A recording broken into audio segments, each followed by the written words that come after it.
Guys, what's going on? What's going on? What's going on? Guys, happy Veterans Day, man. Veterans Day. You know what I'm saying? Here we are, guys. Yeah. Happy Veterans Day. Where are we here? There we are.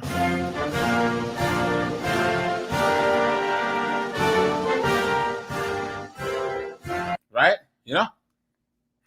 Guys, thanks to all you guys that have served. Guys, it's really, really appreciated. I know that there are times where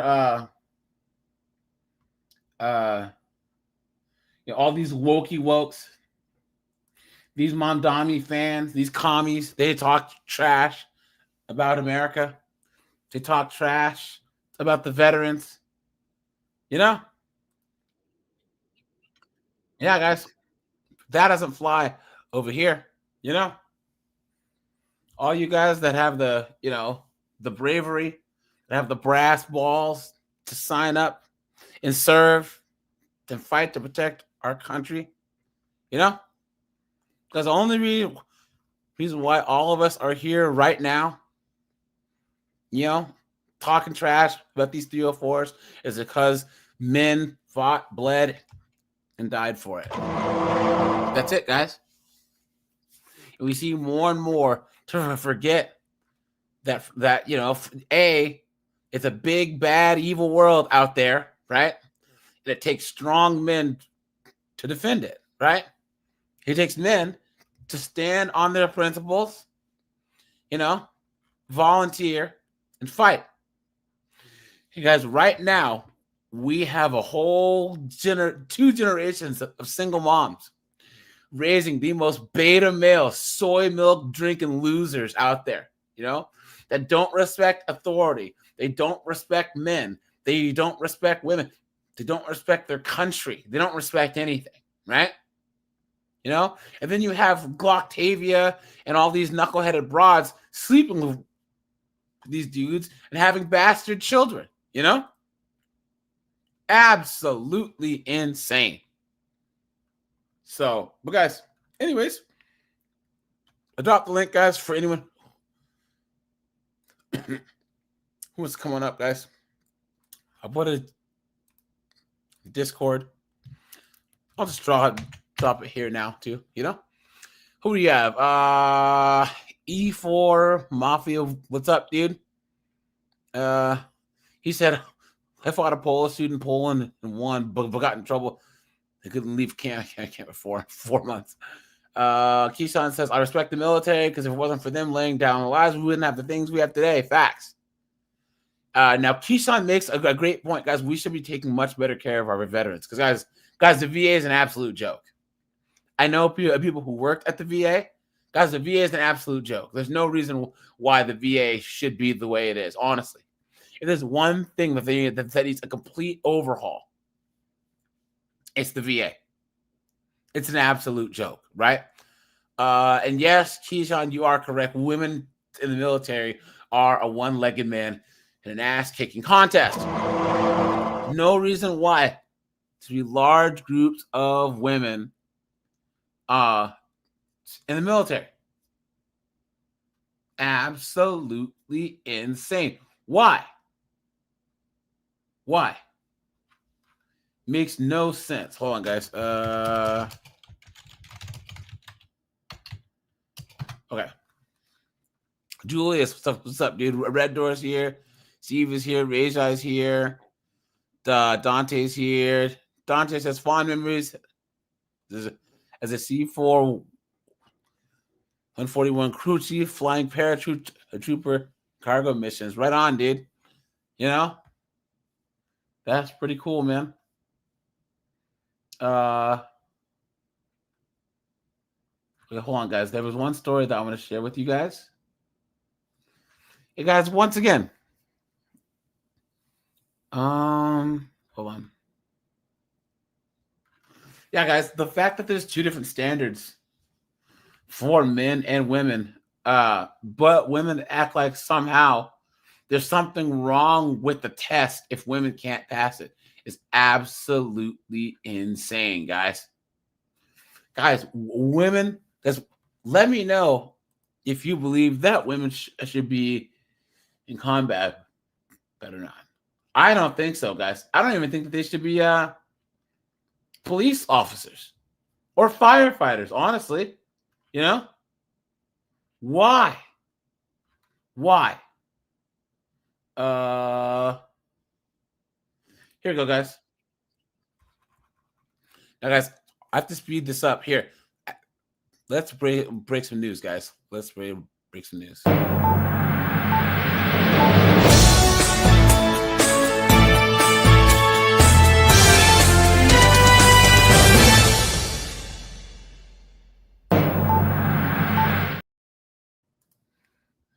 Look at this, guys. Okay, no, I have to speed this up, guys. Here we go.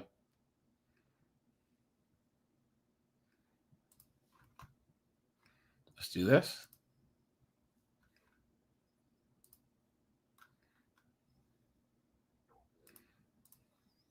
Morning of a one-of-a-kind Marine Corps experiment that will help determine the future of women in combat. The study compared men and women fighting side by side. The final report released yesterday says men performed significantly better and got hurt less often. Jan Crawford is in. Gee, who'd have thought that, right, guys?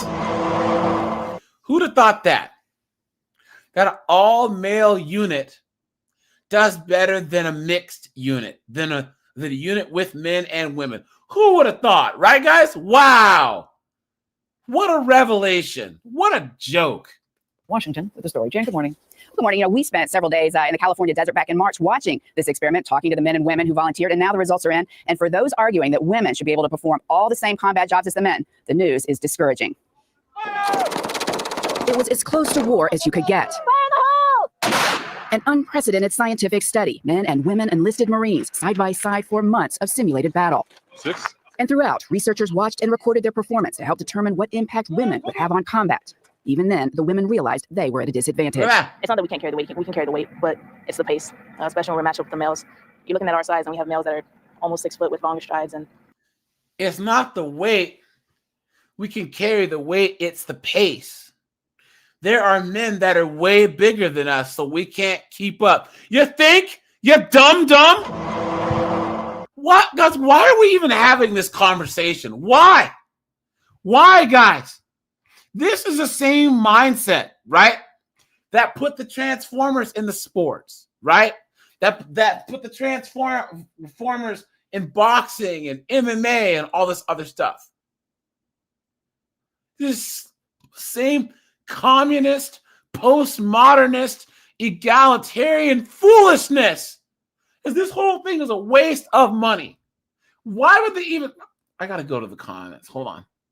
Someone says, it's almost like men and women are biologically different. Someone says, that's it.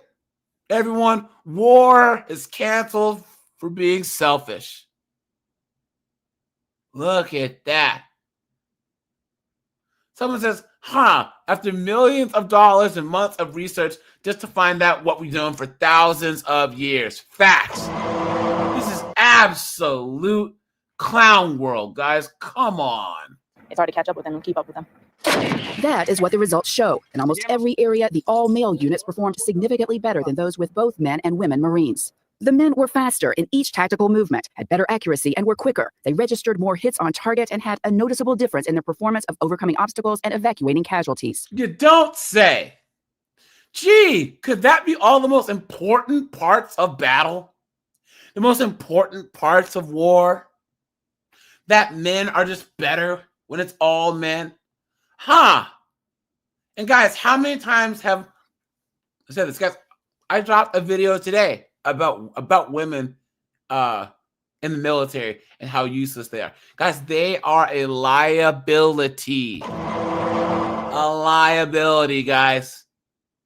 There's no logical reason why there should be women anywhere near combat. Anywhere near it. And this doesn't talk about the whole, issues with their feminine problems in the field, right? Issues on, because what would happen if a woman got captured by the enemy, especially in the Middle East? What would happen, guys? Can you imagine how terrible that would be from an optics standpoint? Captain Palsy, what's up, dude? Dante, what's up, dude? Vintage, what's up, man? Equilibrium, how you doing?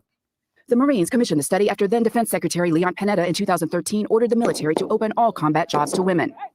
We must open up service opportunities for women as fully as possible. Most branches are ready to comply. Just last month, 2 women passed the Army's toughest test to become Army Rangers. We can handle things physically and mentally on the same level as men. No, you can't. And guys, they didn't pass.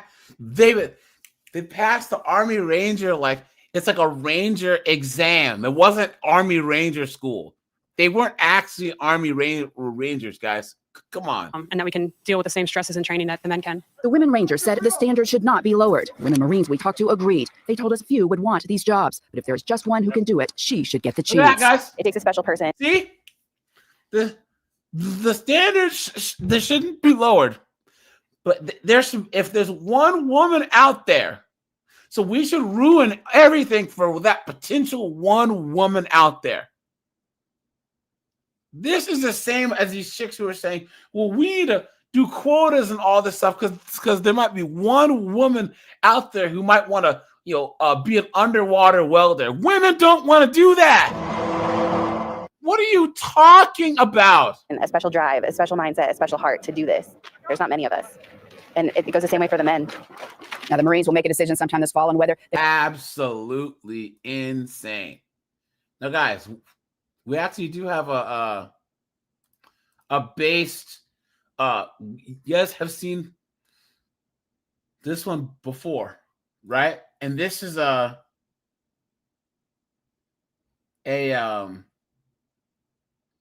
on, guys. What's this? Hold on. we have the results this morning of Guys, now we've seen this one. Recently, okay? Congress has mandated that all branches of the military review policies that restrict female Guys, members. this is an officer in the Marines who's saying that women should not be in combat. The Marine Corps, that means integrating women into the infantry. This summer, several volunteers are the first women to train for the infantry and will join their brothers in arms this fall. But not everybody believes this latest step towards equal rights is a good idea, including a female Marine officer who has been on the front lines. Joining me now is Captain Katie Petronio. Good morning to you, Captain. Good morning. So before we talk about what may happen in the future, help me understand what women are allowed to do right now. There's numerous support roles that women have right now. There are certain restrictions also, and that's what Congress is kind of mandating that we look into. Fields like infantry or artillery or tanks are areas that females have not been allowed to participate in. So there was this push in the last couple of years to let women do more, to technically be on the so-called front lines. Do you agree with it? Well, there's really no front line anymore. This isn't conventional enemy. Females have definitely played a strong role in combat operations in a supporting capacity. My specific concern is opening up infantry for females. Why? It's definitely not a cost. The cost definitely outweighs the benefits. It's not going to help the individual, and it's not going to help the institution. We're a warfighting institution, and combat readiness needs to be at the front and foremost when we make decisions like this. And I don't think that this change is going to benefit anybody. But why not? And guys, this would be like saying, I have a farm, right? And I can either take an F-150 pickup truck to go mudding around my farmland or a BMW station wagon. Guys, what one do you think is going to break down first? The pickup truck, the four-wheel drive pickup truck, or the BMW station wagon car? The car, because the car is not built that's not purpose-built to do what a truck does. And I can keep putting as much money into that station wagon. It's going to keep breaking. It's going to wear down because it's not built to take the punishment like a truck is or an SUV. That's basically what the problem is. Women are not built to take the damage, to have the endurance, the strength, and the stamina. They don't have the bone density that men have. Think about it. If you have a 5'5", 130-pound chick, a fully loaded with that, was it? Guys, I've never been in the military, but guys, how much did you guys' packs weigh? You guys were fully loaded. What was it? 70 pounds or 60 pounds, right? 80 pounds. If you have a 6'1", an average guy, 5'10", 175-pound guy, or a 5'5", 130-pound chick, both carrying the same pack, who do you think will be able to carry it for longer? This is a joke. This is an absolute joke. Why not? There's an understanding or a misconception outside the Marine Corps that preventing women from taking on these roles possibly restricts our opportunities for promotion. In the Marine Corps, men and women are promoted at the same rate. So the other question then I present is longevity. We're talking about opening up opportunities for females, but my concern that I point out in the article is that there's these gender-specific medical concerns that are going to come with opening these fields. And I'm not so sure we've There you go. Gender-specific medical concerns, right? really thought about. And on the backside of that, there's going to be a cost associated with these medical conditions. And are we ready to pay the price for that? I guess that was my question about why you think that it's a bad idea, because you yourself, I mean, by all regards, you're a very high-achieving woman, not only in life, but in the military. And what you point out in this article is that you went through some of the rigorous training that the men did. And what happened to you? I've faced a lot of weight loss, muscle atrophy. I also developed polycystic ovarian syndrome, which for me resulted in infertility. It's a type of combat environment these days that's very strenuous. And I was only doing a portion of what our infantry brothers do. I'm physically fit, definitely one of the top in the females for physical fitness. However, I degraded. And of course, I understand that every female is going to break down at a different rate, but our male counterparts are breaking down also. And I just think it's an unnecessary risk that we could be taking on. So there you go. There you go, guys. Look at that. And guys, isn't it crazy too, though, that men and women get promoted at the same rate when women have a lower standard and don't have to risk their lives? And that's still not enough. That's still not enough. That is absolutely insane, guys. Hold on.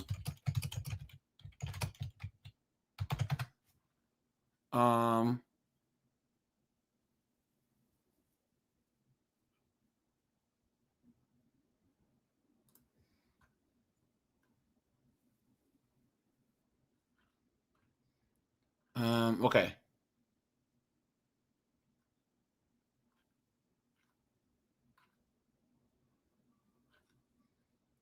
So guys, there was a Reddit thread. And of course, they're like, these feminists are like, oh, look at this. Women are in combat roles in lots of places. So it's up to you to find data that the units perform worse, have higher injury mortality rates. Historically, women always participated in combat. Yeah, and those countries were always lost. Always lost. To me, it seems like a moot point. If military service is mandatory and women are allowed in military, they should be allowed in combat roles. Your argument against women's involvement in combat are just sexism. Please. Men would also benefit from lighter gear. See, guys, and hold on. Guys, let's pump the brakes, right? Do you see how women can't even understand that the lowering of the bar is just not a thing? Guys, you can't make the gear lighter because people would die. Someone had said, where are we? Who put how much the pack?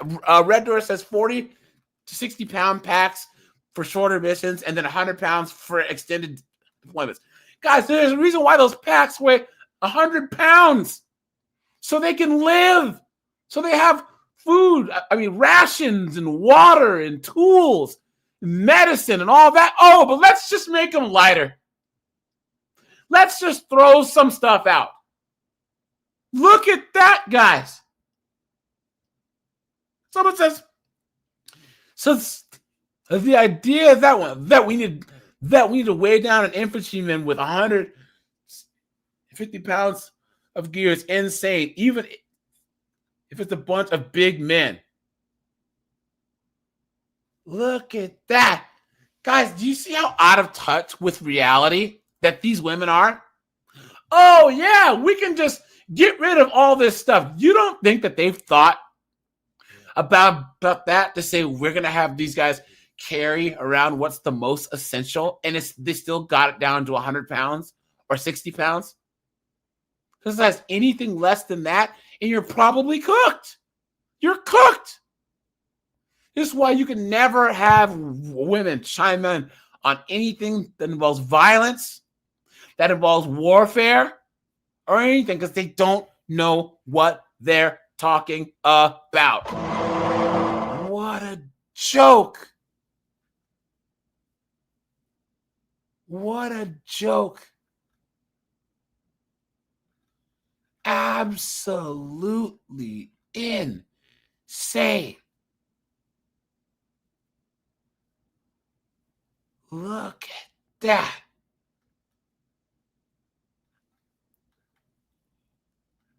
And this person here, I ran the standards of a 20 to 25-year-old man. I exceeded the push-ups for a 17, 19-year-old man. Yeah. Woman overseas war veteran, please. And you would have got your cheeks clapped by some dude in Iraq and Afghanistan. Shut up, dude. These chicks are absolutely cringe, man. What a joke. What an absolute joke, guys. We do know historically that women served distinction in World War I and World War II. Maybe in Russia, yeah, but that was in small sniper units. What are you talking about? What a joke. Because, see, combat has changed even since the 20th century. War defined as a front line is not the same. So, guys, this is this woke academia. We're going to change the definitions.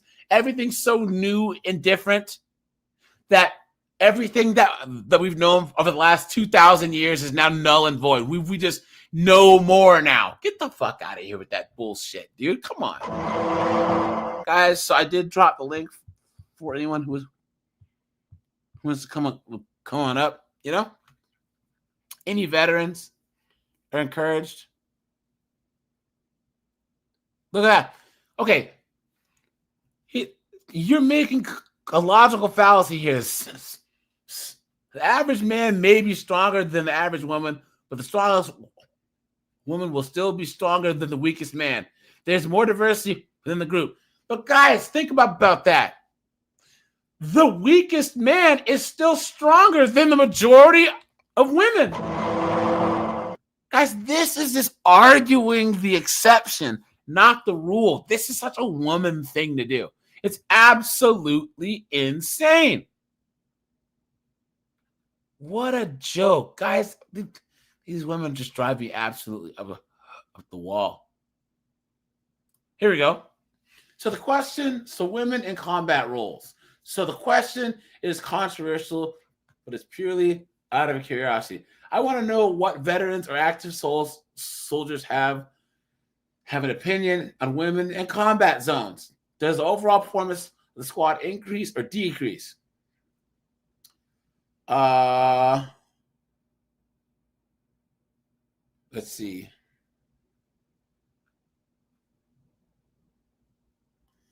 So this is in the Soviet Union, in the Eastern Front. This is saying that a Norwegian study said that how the best trained women, that you get better results having gender segregated platoons during training.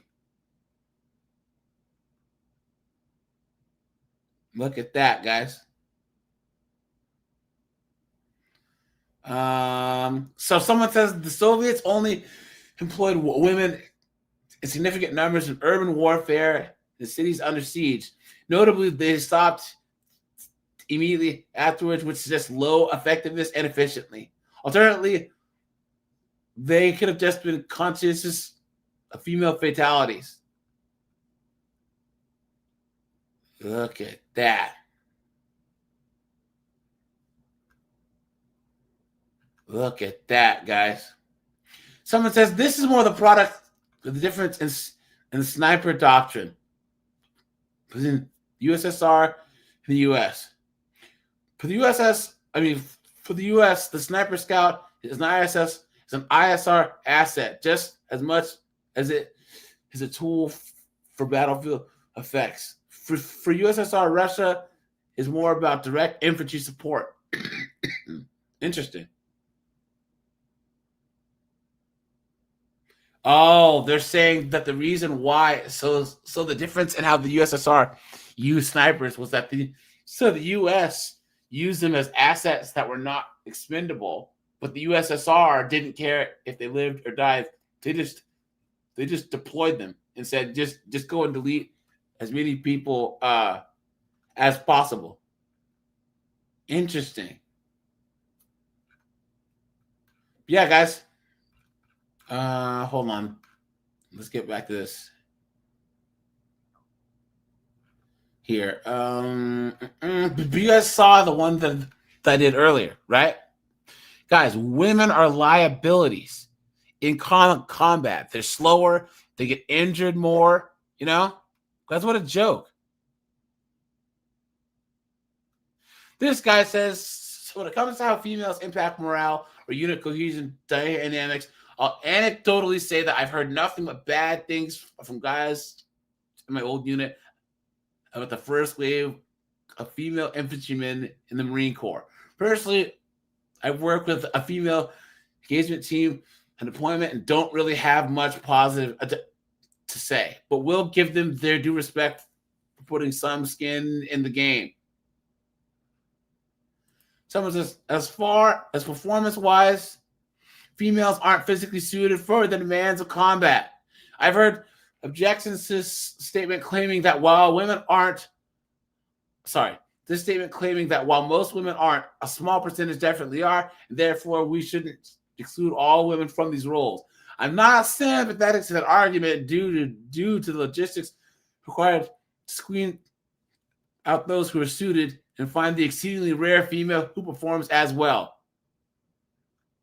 Look at that, guys. And then, yeah, he cites the same study that we looked at, guys. Jonathan, what's up, dude? I think he's muted. But yeah, guys. Hey. Yeah, how do you feel about I have experience with this. Really? Yes. What branch were you in? I did active duty and I've done National Guard. Oh, in the Army? Yes. Oh, hey, thanks for your service, man. Happy Veterans Day. Yeah, I appreciate it, man. I had a good, this is probably the best Veterans Day I've had in 20 years, man. That's awesome, man. That's awesome to hear. So the local town here, they had the high school made food for the veterans. All the veterans in this town got invited, and the high school seniors, all the females catered to the veterans, got them coffee, got them servings, took away their plate when they're done. They made breakfast for them. Sweet. Then man. then they did the Star Spangled Banner, and then every veteran, they gave a round of applause, and they said, this veteran served from this time to this time, and went over every branch. And then they did tags. Dude, I was like, I couldn't believe it. I ain't never seen that. Oh, anyways, I wanted to talk, answer some of your questions about female and combat arms, because I have experience with it. Awesome, man. They cause a distraction. When you have a bunch of combat arms guys that aren't around women, then you mix rank attrition of sex and female attention, and you throw a female in there, the dynamic with the team changes because dudes start sweating females. So, like, you know what I'm saying? An average team leader that was squared away would be awesome because there's no chick around.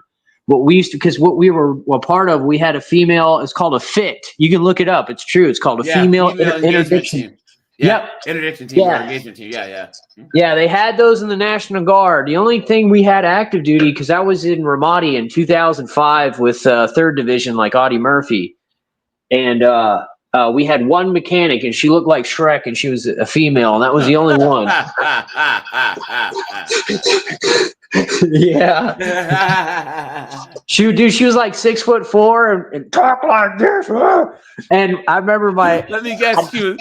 She was coming after you, right? She said, Baby, I'm gonna butter your bread.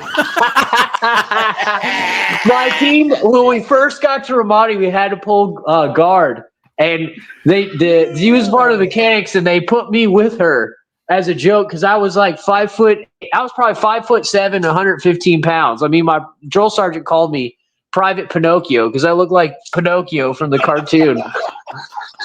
And my last name Picone, so he called me Private Pinocchio.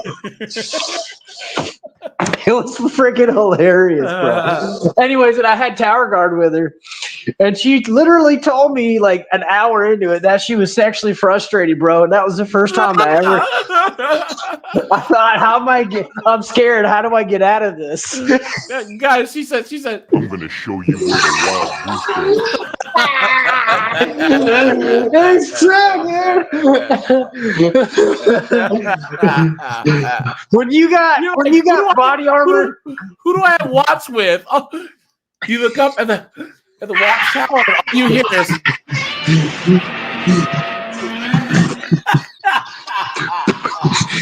It's a weird paradigm when you have body armor, grenades, and a machine gun, and you still undermatched for freaking the female Shrek to do you in. Oh,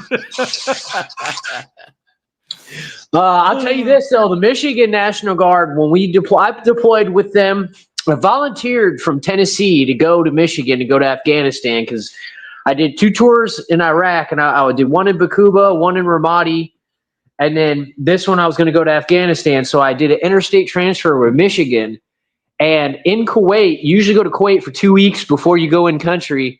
In Kuwait, a handful of Michigan National Guard females got caught selling poon, and so they got sent. Yes, they were. What? No bro, way. 1 month into the deployment, we were in Kuwait, and they're already selling poon. And then the Tennessee National Guard, before that, they had pretty much 80% of the females got sent home because they got pregnant. They did routine pregnancy tracks. Wow. Yeah, it's a wrap, dude. If you have a female that you date that's in the military and she deploys, she's everybody's girl. She's a squad fluffer, bro. Wow. Everyone's hitting it up, huh? That's crazy. There was a story of we had Ugandans. Yeah, we used to call them Uggs, and they were stationed with us in Balad, and it used to be called Fob Anaconda, but now it was changed. It was an Air Force base. And there was a female National Guard soldier, I forget what state, but she got caught with the UGG in her locker, dude. Her first sergeant did a welfare check, and there was an UGG in the locker. Yeah, dude, everybody talked about that story. That was hilarious, dude. He was naked, balls naked in her foot locker. That's some UGG and some. I'm gonna. No, I swear. I don't know how I ended up here. I don't know where my underwear are. I'm going to clap your cheeks.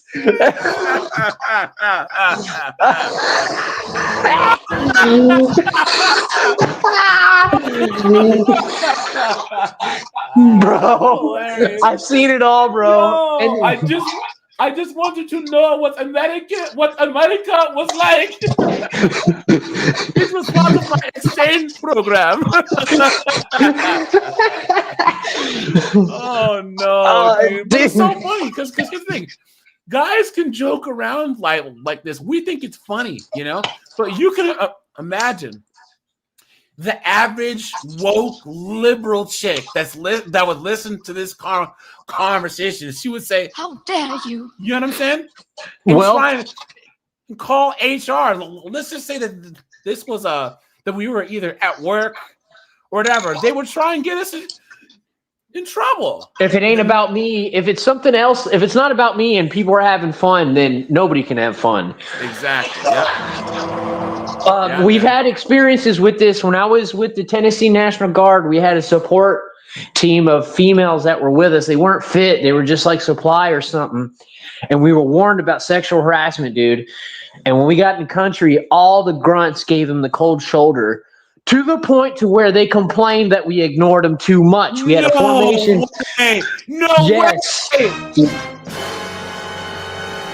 We had a formation with our captain. He goes, all right, guys, I know that you guys have been squared away and you're making sure to avoid staying in trouble, but you can talk to them. It's okay. You can socialize. I'm like, well, damn, which one is it? Yeah, dude, you pretty much summed up everything wrong with modern women, and then men. When it comes to the workplace, when it comes to the gym, when it comes to all of that, they want the person that they want to interact with them exactly how they want to be interacted with. AJ, these is 2 females for a company. That's a commander, a 2-bar captain, a first sergeant, 4 platoons, one's headquarters, 1, 2, 3 platoons. So you got 4 platoons total. One is headquarters and then 3 platoons. Then you have a platoon sergeant. Then you have 4 or 5 squad leaders under that platoon sergeant, and then about 9 soldiers under those squad leaders. That many guys for 2 freaking females. Wow. Can you believe that? Warfighters, grunts, some of them were in Katrina during martial law during the flood. They did a tour in Katrina. Some did in Iraq. All for 2 females that were slick sleeve and never been overseas, complaining that they didn't get no attention. Wow. Insane. Yeah. I'm telling you guys, John, do you think that the same thing applies, to female firefighters and cops going to patrol? It's not that they can't physically do it, even though we all know that's a thing. It's because when you're dealing with war fighters, even if it's a firefighter, it's still a war fighter. You're fighting the war of the fire. It causes a social sexual dynamic where the men need to not have any distractions and focus, because there's guys that we know that could be really good, but when there's a female in the mix, they start goobing. It could be 1 guy, it could be 3. Yeah. But once they start goobing for a female, the structure goes away, man. Well, look at the Chinese model, right? Of when you go to work for the CCP government. Have you noticed that they all wear the same androgynous uniform? And women who are let's just say you work at the Chinese DMV, right? The women got to cut their hair like a dude's haircut. They all wear this hat and they all wear this certain uniform so that there's no they try to cut down the They have the same grooming standards as a man. Yes, because makeup and all that stuff is sexually suggestive. Jonathan, do you have headphones? No, I can mute myself when I'm not talking. We appreciate it. But yeah, guys, just like Jordan Peterson said, makeup, the clothing that most women wear is sexually suggestive. Anything that's why women back in the day couldn't wear pants, because a woman wearing pants, it accentuates her thighs and hips and butt. You know what I'm saying? Look this up real quick. A lot of women wore skirts. You know what I'm saying? But here, really fast. Look at this. I found this. This guy, I think he agrees with you. This guy says, I first deployed with the artillery unit. Oh, damn, hold on. Damn it, hold on. Where'd it go? Hold on. It disappeared. Here we go. It disappeared again. Sorry, guys.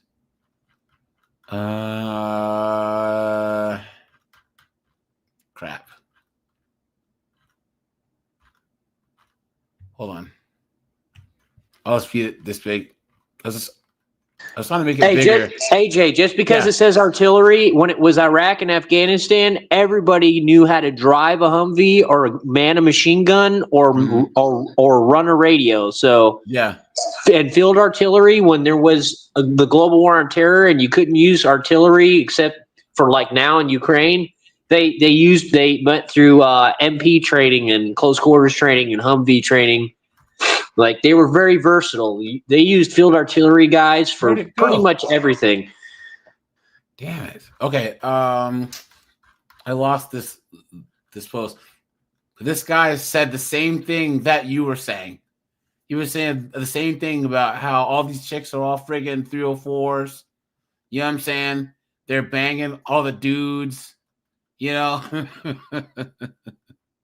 This guy says, I'll take an average male to top 1% of the chicks because they're going to have a lower injury rate and they'll recover faster.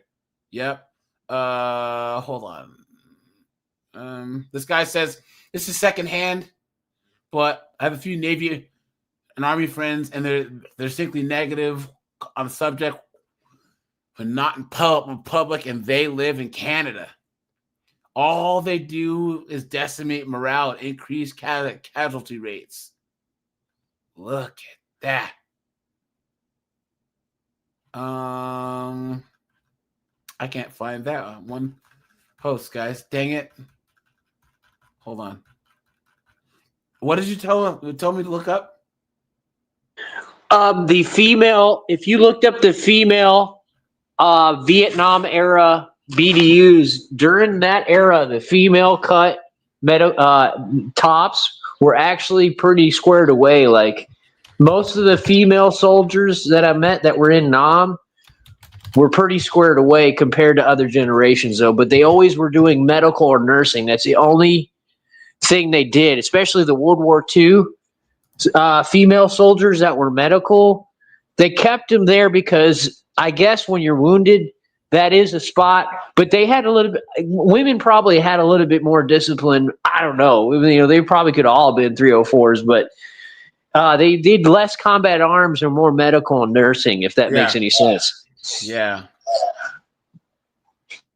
Yeah, my mom joined right after Vietnam ended. You know what I'm saying? Yeah. Look up female OG 107 top Vietnam.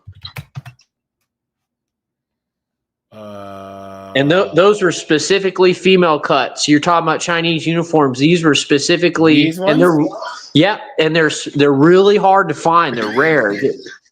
But they had ones that were like the jungle fatigues for men, but they made them cut for women, and they're pretty sharp looking for a female uniform. Yeah. Okay, I found it. This guy says, I was first deployed with artillery unit that picked up females to do a civil affairs mission, whatever that means, right? So maybe 10 women joined the battalion. 9 of them hooked up with multiple dudes in the unit, often seeing a couple at a time, both in the U.S. and deployed. This led to drama within the unit, stupid jealous bats. Certain guys couldn't go to the admin section because a female corporal there wouldn't help the guys who had spurned her or treated her poorly. So the one girl who did not get involved with anyone, she was married to another Marine and did her job and stayed out of the drama. None of the chicks could compete with most of the men physically, and they received other preferential treatment. They mostly stayed on base, so their biggest problem was relationship drama. It was all against the rules, but it happened all the time. This guy says, the next time I worked with four women was in an FET. And they were great for what they did. They were motivated. Their sergeant had experience. They PG'd hard to try and keep up with the men, but they could bat their eyelashes and get anything they wanted. The guys had been away from chicks for a couple of months. When they showed up to our base, suddenly all the guys try to be alpha males, working out with their shirts off, hanging around their hooch, and competing with other men to be the manliest. Damn. 2 of the married You're guys better from off. The unit. My bad. Go ahead. Someone says 2 of the married guys from the unit A return to, I don't know what CONUS means. What does that mean? And ever since divorce, the presence on the base complicated good order and discipline. Dudes weren't flirting with each other nearly as much as with those women. Damn. The shoe, guys. There's no reason for this. John, what were you saying? If they're in headquarters or admin or whatever, that they have the potential to screw your records, man. Yeah. Like, and the other thing is that when you have the female in the mix, the dynamic, it just crumbles, where you're better off having your whole platoon go to a brothel once every 3 or 4 months, like they did in Nam, than have female soldiers around you. Yeah. Well, the Romans did that. There was traveling brothels that would just follow the legions around, you know? Look at that. This guy says the negative effects to good order and discipline were the most noticeable problems I observed. Men often behave so differently and often more defiantly in front of women that they're trying to impress. Facts. A common response to the above is, that's a male problem. They need more discipline. He says, BS, guys. He says, BS. He says, guys. Bullshit. Right? It takes two to tango. So women have urges and desires too. It's sexist and denies women's agency to make it only a male problem. Facts. Absolute facts. Damn. Officers get the most goob when you have a female officer that's young and in her 20s and she's got rank amongst all the Joes. She could have not ever been to combat, but she's an officer and you got to salute her. And you know how brass is. They always have the freaking goobs, dude. And oh my God, it's the worst, man. Because you know they got the rank, so they're going to try to keep it select and private. And then you'd have guys who are married, and then someone leaks the intel to the wife back home. And if you're married and you get caught with adultery, you're charged. Yeah. Yep. It's a big deal. This guy says that women in combat, they weaken the unit. Someone says, why? Just ask yourself, why aren't there women in the NFL? So the NBA, why don't they compete against many men in sport? Those are games. Why would we put women in combat against men? And why would we force our military to be arbitrarily weakened? Make a single NFL team 20% women. Are they going to win Super Bowl? No. That's facts, guys. You know what? That's a good question. We shouldn't let women into combat until there's a professional men's team. Because remember, guys, women can try out for the NFL. Women can try out for the NBA. They can even try out for the NHL. Because there's no rules stopping women from doing it. You guys know that, right? That women aren't banned from trying to play men's sports. They just can't do it. They can't make the grade. Ultimately, because sports is bottom dollar, is to make a dollar, and in the military, they just need someone to die. Yeah, and a girl is just as good. Yep. And this guy says, God damn, what a shit show. But let's finish this here. Let me understand this. If, in fact, women are going to be on these so-called front lines, I know you say they don't really exist anymore, but just for terminology, on the front lines, will it be their own personal choice to be allowed to try it out, or will they just be commanded to do that even if they don't want to? What kind of stupid question is that? You got, I just want to try out combat for a little bit. That's not how it works, you dumb. This will be a blanket assignment. So any female who joins the Marine Corps, private as an enlisted side, or as a second lieutenant as an officer, can be told to serve as an infantryman. And she will have to serve in that capacity. All right, Captain Katie Patron. Because why do we even have this conversation? Oh, here you go, guys. Matter of fact, look at this. Hold on.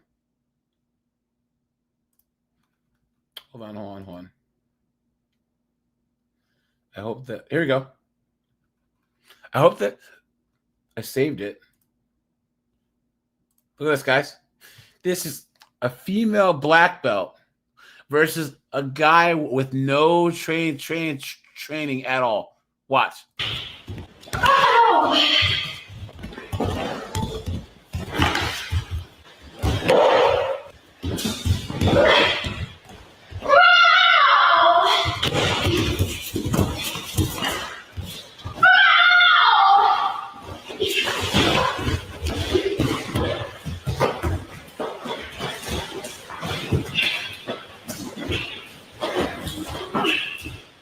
He's had older sisters. He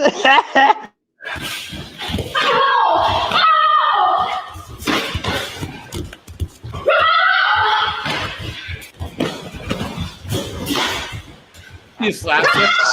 Just keeps his distance. Look at that. Look at that. He just gives her hammer fist to her head. Look at that. Look at that. He just runs at her and just jumps and knocks her over.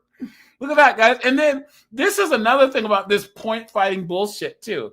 What is, if you're going to throw a punch, hit the guy. This, crap. You know what I'm saying? Because he's holding a lot back. Yeah, he is. Because once he had her on the ground, guys, it was over. But all he has to do is get his hands on her. Look.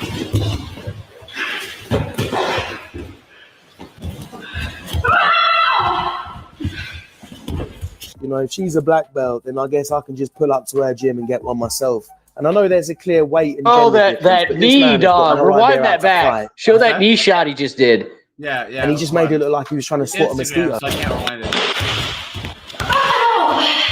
Yeah. Look at that. Look at that. Hey, she's got a lot of gas in her tank to be taking hits, though. I give her that. Yeah. But the thing is, he's not hitting her hard. I mean, let's be honest. Yeah, but she's still throwing kicks and got gas in her tank. Most chicks would already passed out 30 seconds ago.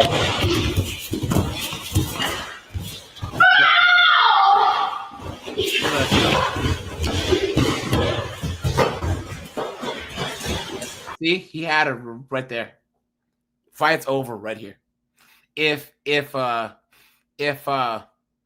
were to just pass whatever, like take your legs, throw it to the side, or started stomping her, dude, it's over. Look at that. See, he doesn't know that he should grab her legs and pull them forward so that she ends up going over onto her back. You know what I'm saying? Yeah.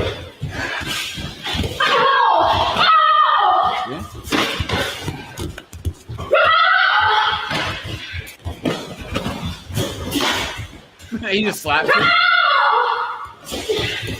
Yeah, she obviously has some training because she has a lot of accuracy. Her in and out movement's good. You know what I'm saying?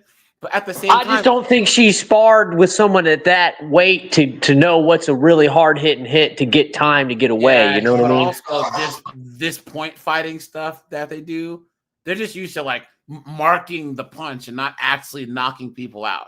You know, follow through. Yeah, you cannot, guys. If you're gonna learn how to fight, guys, this breaking boards and bullshit and all this, all that stuff you see on the Karate Kid where it's point. Nah, dude. You either knock the guy out or you win on points at the end of the round. But this point fighting crap from like the 70s, 80s, guys, that's not real fighting. Hey AJ, can I share a story about how I did it? One time I went to a gas station, dude, in Tennessee, and I left my keys on the counter, and I went back in to get it, and this crackhead looking guy comes out with my truck keys in his hand. I said, "Hey bud, those are my keys. Mind you, I got a pocket knife, a spare magazine, and a Glock 9mm pistol, and a leather holster appendix on me." And he goes, "F you, effer, those are my keys." I said, "Give me my keys back, weirdo." And then he started stepping towards me. So I'm thinking, okay, I'm gonna start bunny hopping backwards and have him come towards me. And I'm gonna use that forward momentum of him coming towards me. I'm gonna let him think that I'm a sucker. And I'm seeing how much he's coming towards me because I can't let him leave with those keys. And I have to be tactful about this because I got my pistol on me. So he gets up to me and I'm trying to grab my keys from his hand. And this guy's about the same build as me, maybe about 15 years older, but looks about 60. He should be in his mid 40s. And when I try to grab my keys, my key ring that holds all the keys together turned into a straight spike, and he held a fist.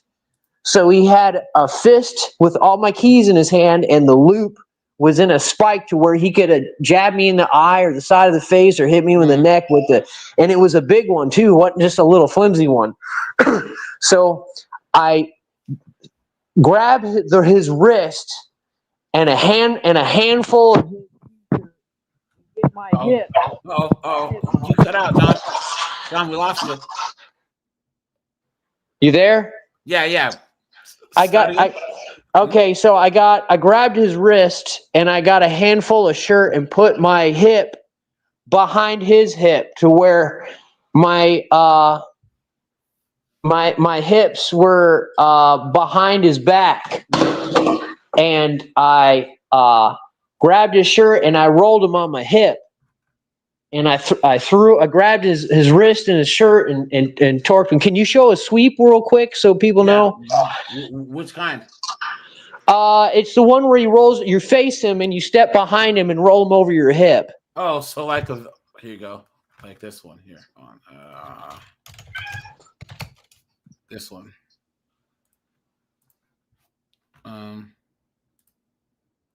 This one. That one? Yeah, but I grabbed him by the wrist and threw him in front of me. Oh, so you put the leg on the inside?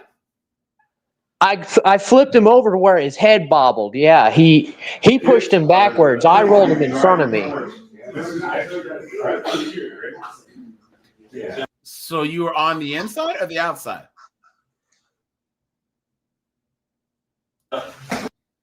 Yeah, I've done that to a person once. Guys, that's good to know in a pinch, man. I'm telling you, it bought me time and it surprised him. When I looked in his eyes, he had to snap, like what's going on. No one's ever done that to him before. Yeah, and the person lands right on their head too, dude, because the hip goes up and the head goes down. As that's coming, boom, and then immediately right here.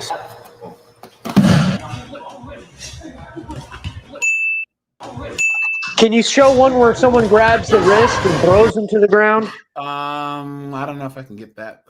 Hold on. Wrist.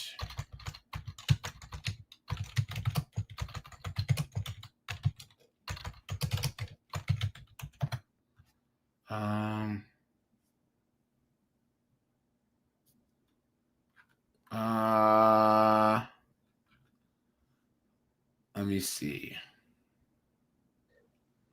Maybe not wrist, but front throw. Hold my wrist down. Okay. In this position. That's the situation. Wrestling. The attackers. I don't know if I can find. Well, anyways, wrist. I'm just trying to emphasize wrist play. Wrist play is important, man, because I couldn't grab the weapon in his fist because it was a spike, so I had to control it by getting his wrist. And I had to have in the back of my mind that if he makes a punch at me with that the way it is, I have to get to my pistol and stop him. And mind you, I'm grappling him. I threw him, did a sweep, got him on the ground. His head bobbled, and it knocked him silly for probably about 30 seconds. And I sat on his stomach and held his hands together. And somebody was calling the police and then I was holding him down, and I got his blood all over my fucking hands. Excuse me, effing hands, and I had to fill out a police report, and I couldn't get my hands washed. It was just disgusting, dude. Oh, come on, guys. Oh, come on, guys. Watch out for all these bullshito things, guys. This is such BS, guys. Look at this. Guys, don't ever pay attention to this. I'm Grandmaster Steve. There's some goofy looking white boy that they, guys, watch this. Rear two-hand wrist grab, major hand grip. So opponent grabs from the rear, got both my wrists. I'm going to step, pull and push to release the wrist, turn and pivot, walk over the top, major hand throw here, throw, lock in, 1, 2. That's the same outfit the girl getting slapped around was wearing. You've been had. You've been took. You've been hoodwinked, bamboozled, led astray, run amok.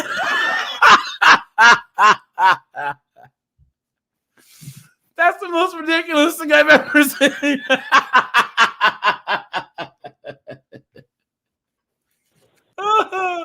Oh no, guys, that would never work in real life. And who grabs someone like this too? That's what I don't understand. Stepping forward, pulling and pushing, grabbing. 1, 2, throw. Pull, 1, 2, lock up, balance, knee in, and pivot. Come on. There's a reason why this knucklehead turned the comments off, dude. Come on. That's the dumbest thing I've ever seen. This doesn't work. What a joke. Hi, I'm Grandmaster Steve.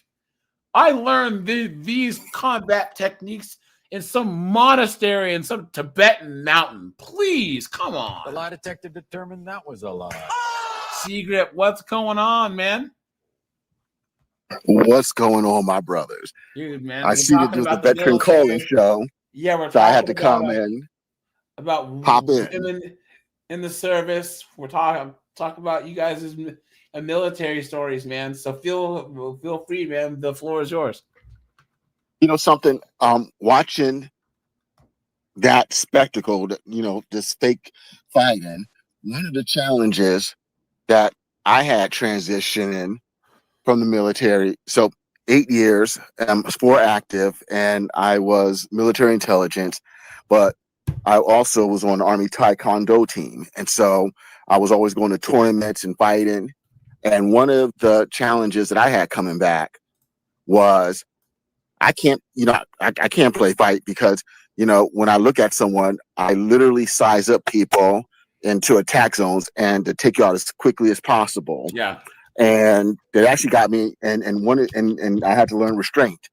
So this is a story for men that, like I said, take the S off your chest, the cape off your back. My one of my ex-fiancés, her niece was dating some knucklehead, and he beat the crap out of her. Her daughter, smashed her car, glass, cut the girl's face up. And so, of course, they call me, and I get there, paramedics clean out her face. And so cops there, and they tell us to go and, follow the restraining order. So I'm driving them, and the next thing, and as Kismet would have it, once we see this knucklehead crossing the street, once we got in her neighborhood. And so I sped up the car and I literally hit the brakes to where I skidded and hit him, and he just bumped on the hood. Now I didn't know if he had a gun or not, so I quickly jumped in the car, took him to the ground, and started bashing his head in the side. You want to hit women and little girls, and I'm just going off on him. Now once I'm seeing the blood in the street and everything like that, I'm thinking, okay, let me stop. And so I'm thinking this fool is going to run off, and he comes at me. So I kick him in the midsection. He goes, he kills over, and I give him a leg, and I got him, and I'm about to power drive him, and then it just clicked that if I kill this MFer, I'm going to jail. Yeah. Yep. I've been so I let him men down, can men can multitask this. You see how this is a man's brain to multitask all these scenarios. Yeah. So long story short, anybody from Philly, you'll know Lancaster Avenue. We literally got traffic blocked on both sides of this avenue. So the cops come, and now, mind you, this is 94. No, this is 90. Yeah, this is 96. So different times. So the cops come, and And, you know, we tell them what happened. They see her face. They see the little girl's face. And as luck would have it, they let me go and arrested him.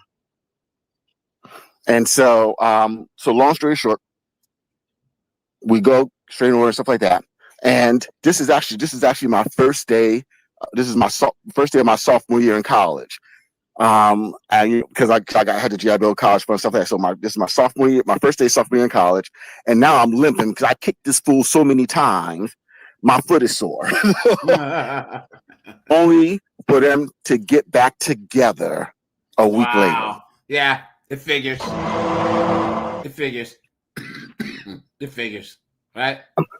But I didn't learn my lesson then, and then it took something else to learn. So, but yeah, so that's the tough part about, you know, transitioning back, because, you know, you spend, when you're on active duty, that's your life, and especially when you go in right after high school.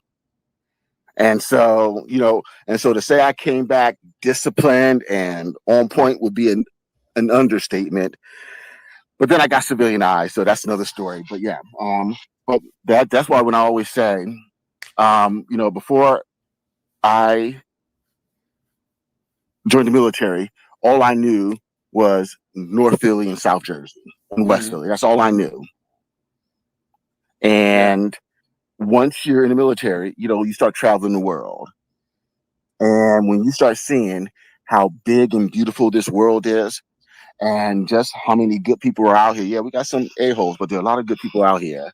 Yeah. You know, that's why I developed my wanderlust. So that's why I say, you know, look, I'm not a passport bro. I'm a brother with a passport. I've been traveling the world for 3 decades and living in other countries. Well, I think that it's good, Seeger, that people people get out of the United States to actually realize how good it is. Because it's a good thing Korg is here. Korg made Korg posted this in the Discord earlier, right? You just know how they always say the United States is racist, and then think that they can go to other parts of the world and it's much better. Guys, first of all, the United States is the least racist country on planet Earth. And it's also the most diverse. So guys, check this out. So this man was disappointed with his trip to Japan and says the country made him feel unwelcomed. Maybe now he'll realise how unracist the West and America really is. Japan, you broke my freaking heart. And guys, look at this guy. Look at his hair. That's everything about this guy. Come on. Gay! Like, I came here so excited. I wanted to see all the technology, all the anime. I wanted to get to know the people. And I'm faced with colorism, racism, and this, which is like the ultimate disrespect. I don't know why people have these expectations that outside of Western countries, people are going to be all accepting and loving, when usually it's the complete opposite. I can't believe I even came here. Like, you don't want to believe stigmas, you know. I looked up things like, do they even like black people, things of that nature. Yeah, sometimes, give or take. No, you do not. Maybe that's because in Japan, a whole host of videos have come out of people from the West, but usually black men, hassling and dancing and annoying people on the trains, which in Japan, trains are supposed to be completely silent in these very peaceful places, but it's completely ruined by this Westerner coming and dancing all over people. I would advise anyone of color not to come to Japan, especially if you're as dark as me. I looked up so many things to make sure I was respectful. So the Japanese are not people of color then? I thought. So I've been to Japan and Okinawa, and I'm telling you now, mind you, this was mid-90s, and when I was in Japan, you know, I stayed in, of course, Tokyo, Shinjuku, Roppongi, and I fell in love. Japan, out of all the countries that I've been to, and believe you me, alcohol is my drug of choice. And so, and I used to have a high tolerance. And so I could get it in. And out of all the countries I've partied in and been in, Japan is literally the safest country I have ever been to. You could literally, I can't tell you the number of nights I've walked back to my hotel, pissy drunk, and no one bothers you. No one. And that whole racist stuff. I only had one woman reject me when I was in Japan, and it wasn't because I was black. It was because I was in the military. Yeah. And she heard a lot of bad stories about men in the military. Yeah. So yeah, something. At the end of the day, we create our own experiences. That's true. That's true, guys. Yep. Plus, guys, this is not a homogeneous society. Guys, you go to Finland, Norway, Denmark, Mongolia, China, where like 95%, 97% of the population looks the same way, talks the same, walks the same. What do you They're think? curious about us. Yeah. What I'm saying though is that people have this weird Amerocentric hate.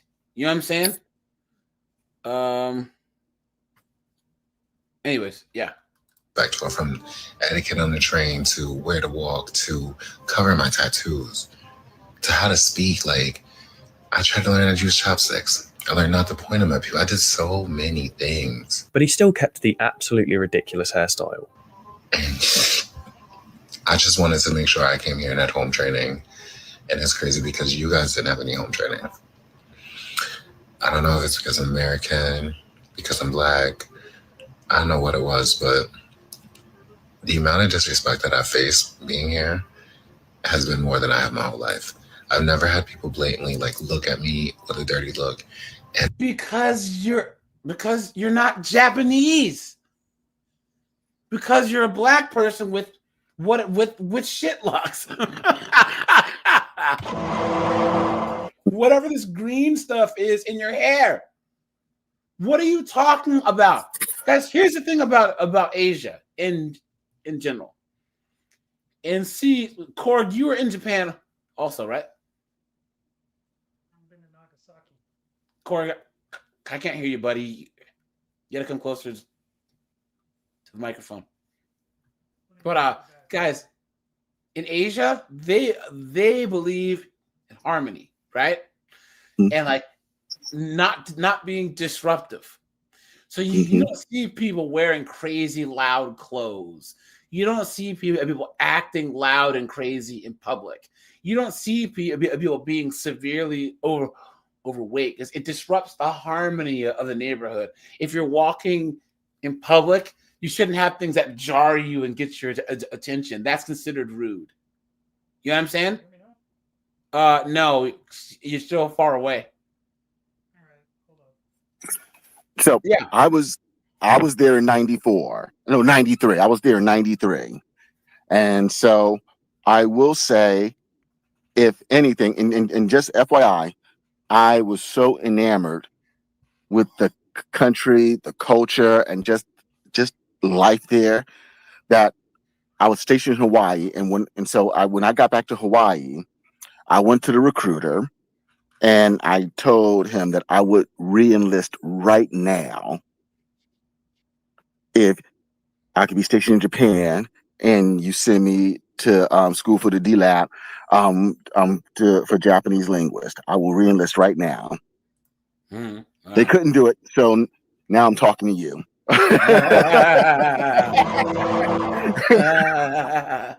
And roll their eyes and just treat me as if I'm not supposed to be there. When you realize you're really, sorry, dude, but you're really not supposed to be there. You're a guest. Exactly. It's Japan. That's their kind of country, bro. You know what I'm saying? Who do you think you are? Guys, what a joke. the whole world isn't America. In fact, it's far, far more racist. Just do better, honestly, because so lesson learned. Cherry blossoms are nice, but I can enjoy them on the television or in another part of the world. And if you do go to Japan, stay in Tokyo where it's nice and where I had fun, where the journey began, before I realized people hated me just because of the way I looked. I said Tokyo. Wait, if it makes you feel any better, we hate you for how you look too, buddy. The only thing I can think of, is the difference between when I was there was no social media. There was no influencer and there was no people out there trying to do crazy crap for clicks and views. And so, if anything, if things have changed, which I don't know if they have or haven't, I would think it's because of that image that they may get from that social media. And so I've always viewed it as when I'm a guest in every country I go to. I'm a guest. I'm respectful.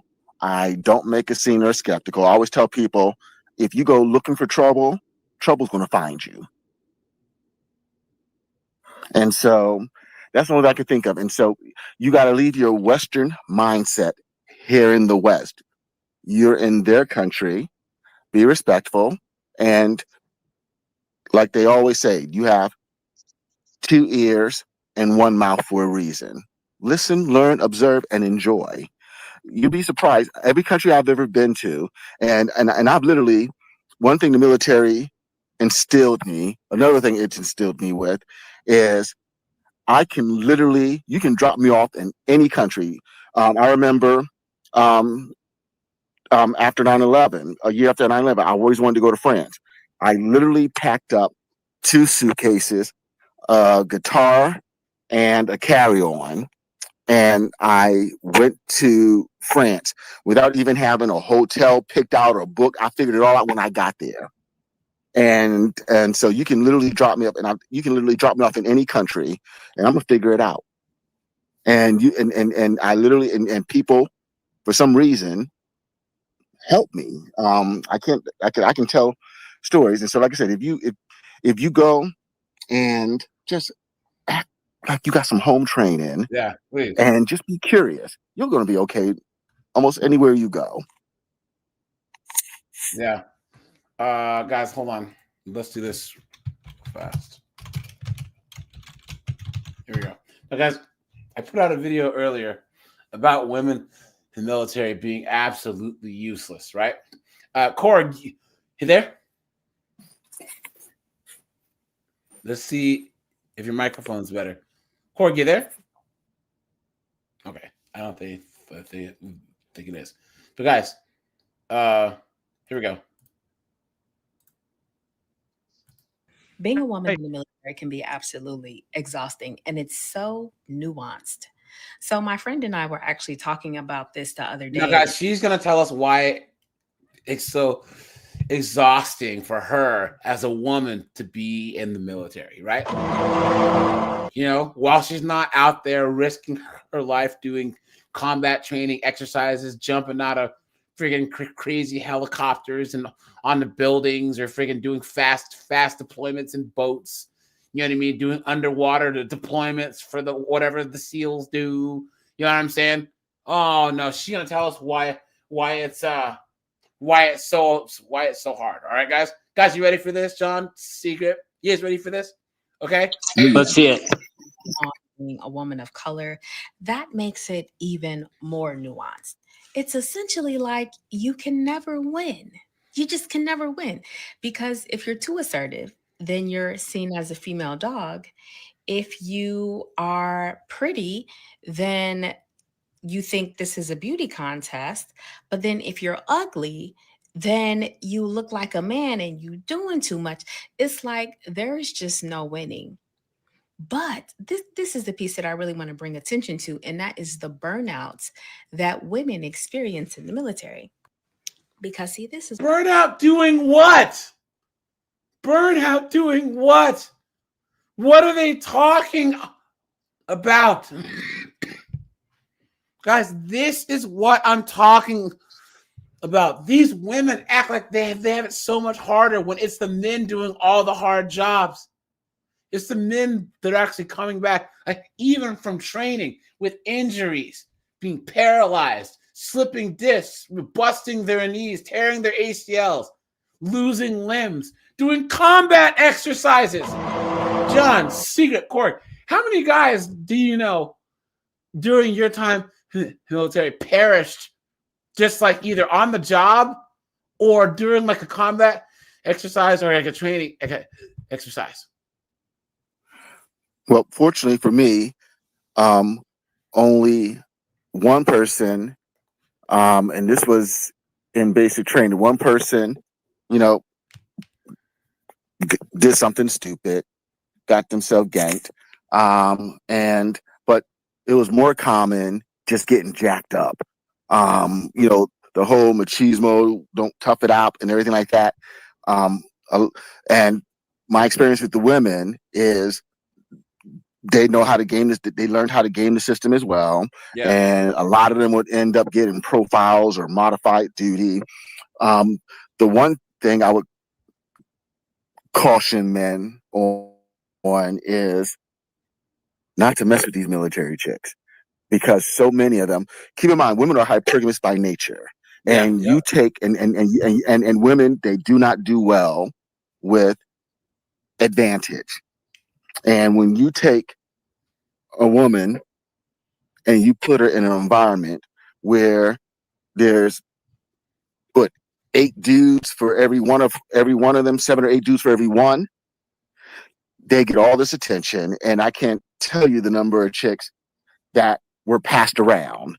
And, you know, literally, I've never once messed with a military woman, even when I was on even not on active duty, not in the guard. I've never once messed with a woman in the military because I've seen too much. Yeah. Gross. Does this work? What happened? Yeah. So what? I can hear you now. Okay. We actually had a record as being the safest carrier in the fleet. But we did have an incident where during a refueling operation, one of the I was no longer in deck department at that time, but things went south. And how do I want to say this? Because I'd have to show you a picture of what the refueling station looks like on a carrier when a carrier is taking on fuel, because they use the fuel for the jet planes. There's a cable that's used to keep the fueling probe seated, and it runs through a pulley that's on the deck. And you're talking, this cable is about 1 inch in diameter. Well, apparently the pulley broke, and this is a big freaking pulley, and it caught this bosun mate on the back of his knees and flung him across the fueling station and slammed him into the bulkhead. The guy probably would have been better off getting killed, but apparently it tore up his legs really bad. They had to medevac him from the ship. Dang. Did they have to amputate his legs? I don't know. They medevaced him, and that was the last we heard about him. Wow. There is, if you do a quick Google search, actually you'll find it on YouTube. There's a video of the only person to ever get sucked into the intake of a jet engine. And I saw that. Yeah. So that happened on the Theodore Roosevelt, and I happened to be stationed with a guy who had shown me video of that back in the day, because the flight decks have platform cameras that run 24/7, and they happened to be recording flight ops at the time. And this is back in '93 when I first saw this, and it was just unbelievable. Here it is. I wonder if they'll let me show this. That's it. This and if you watch, illustrates the peril that the deck crews face. That's why your PPE is so important, dude. Jet's engine. Well, he lucked out because the way That's that they figured his A6, right? arm came up. Yeah, that's an A6.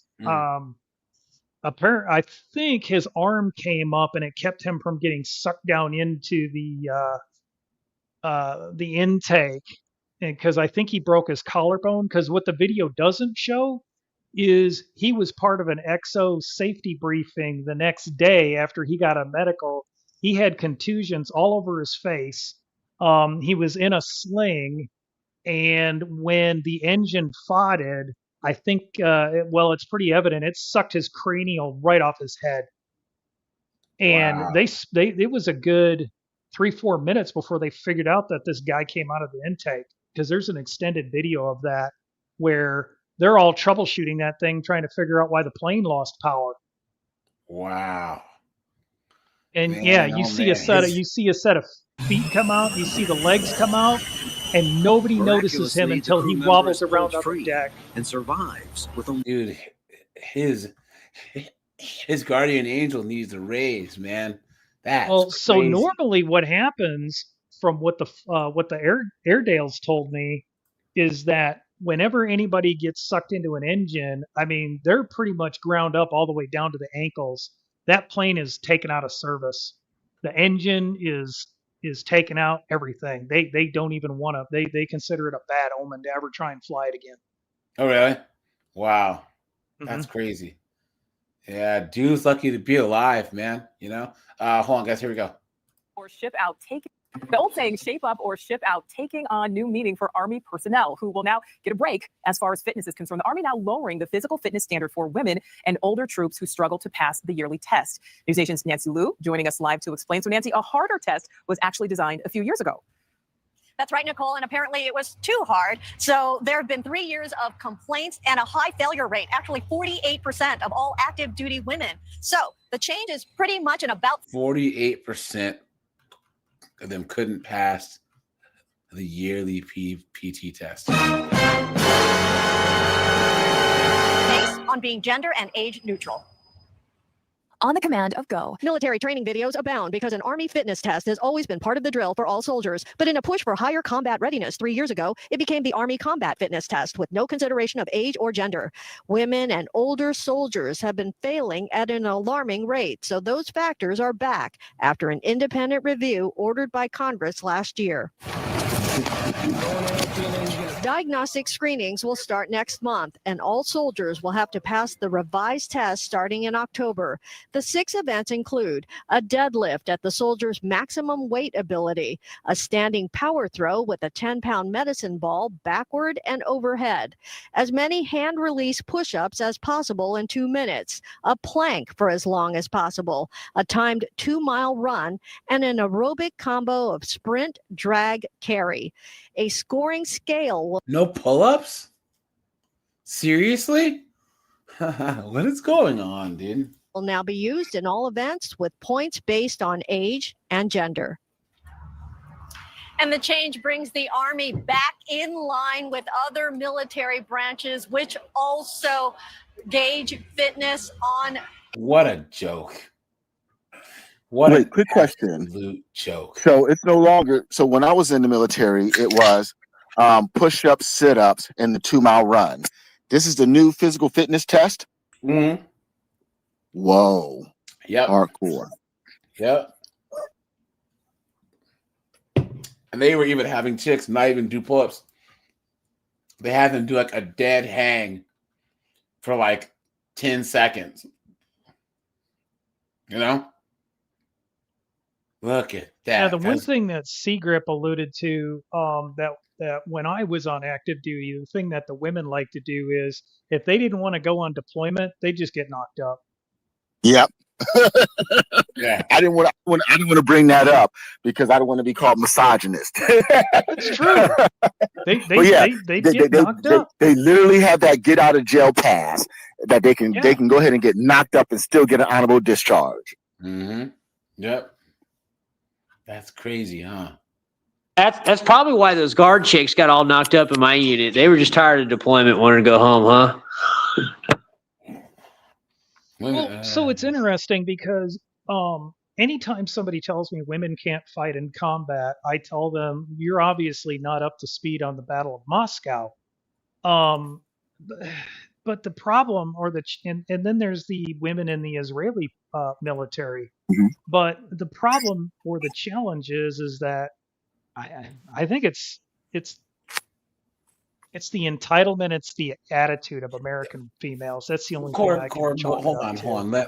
Look. It's not if women can. Is it optimal? You remember that the military is a combat organization. It should be better. Oh, I get all that. Right? This would be like saying, "Oh, well, here we're doing a NASCAR race, and we're the only team that has 4 chicks on the pit crew."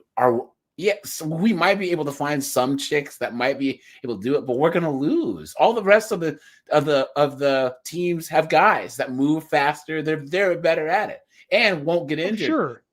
as much. And But I just read a thing Okay. earlier that one of the reasons why the Soviet model of using women is because the Soviets didn't give a shit if their soldiers died or not. They didn't care. It's not like they were I like, get oh, that. they say, hey, let's just send it out there. Comrade, the 12 women squad has been massacred. It's fine. You know what I'm saying? They didn't care. So the Soviets weren't like the best model when it comes to like effectively using troops when they're just sending them in droves to get mowed down, you know? So But when it came to the war in Afghanistan, the women came in handy because you could use them for infiltration because it's very easy to wrap them up and send them in and they can just blend in with the locals, whereas guys are just going to stand out like a sore thumb. yeah, but in general, this is all about what's optimal. And I just said this before. If I have a farm and I need a vehicle to go mudding around my farmland, am I going to choose an F-150 4x4 pickup truck or a Volvo station wagon? No, Volvos are tanks, or a BMW station wagon, right? The truck's made to take the abuse. The car isn't. I can put as much money into the car with the upkeep, but it's going to keep breaking down over and over and over again because it's not. I get built to that, take but the it also abuse. has to deal with an intelligent deployment of assets versus the real hard on that the military got, pardon the pun, was thanks to people like Pat Schroeder back in the 90s that were all about we've got to get women into all these different areas of the military, like submarines. You ever talk to a submariner on what it's like being submerged and Ugh. how they do hot racking? That's my worst nightmare, dude. Because guys, I hate the ocean and I'm claustrophobic. but they do hot racking on submarines. What does that mean? So hot racking means that two people share the same bunk, but not at the same time. So Okay. when you're on watch, somebody else is sleeping in that bunk, and vice versa. But then if you happen to be fortunate enough that they assigned a couple extra people to that submarine, well, you're breaking out a foam mattress and you're sleeping on a torpedo. And I'm not joking. Yikes. Yeah.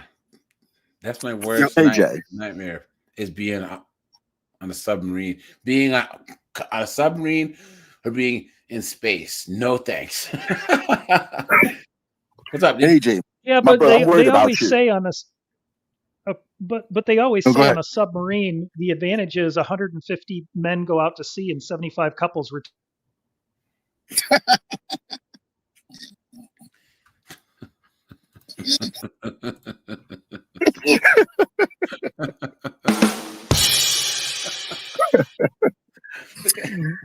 AJ. I'm worried. I'm worried about you, brother. You don't do heights. You don't do roller coasters. You don't do B-dubs. You don't do space. You don't do oceans. Hey, you consider therapy, my friend. No way. Hey, it's kept me alive for this long. Shoot. You know what I mean? Come on, guys. Let's just say that it was like Interstellar, like the Earth is dying. Guys, I'll be here till the last. I'll be here with the cockroaches. You know what I'm saying? Guys, I just don't like. No way, dude. Plus, Secret, you're tall like I am. We barely fit in the friggin' roller coaster things anyway. Well, yeah. You know they always have to clink and get you in there, and then your arms are all flailing around. You can hit something and break your arm off. Nah, man. But let's look at some more examples of women that our tax dollars are paying for in the military. Yo, what is something the military instilled in you that you cannot shake, like for the life of you? I'll go first. I say tracking for everything, like in random conversations with civilians. I'll literally be like, okay, I'm tracking. All right, yep, my appointment is set for December 31st. All right, tracking. Okay, so are you tracking that? It's crazy because that was never even in my vocabulary before. Like, I didn't even, like, what the hell, like, tracking? But now I like saying that. Like, yo, you tracking that?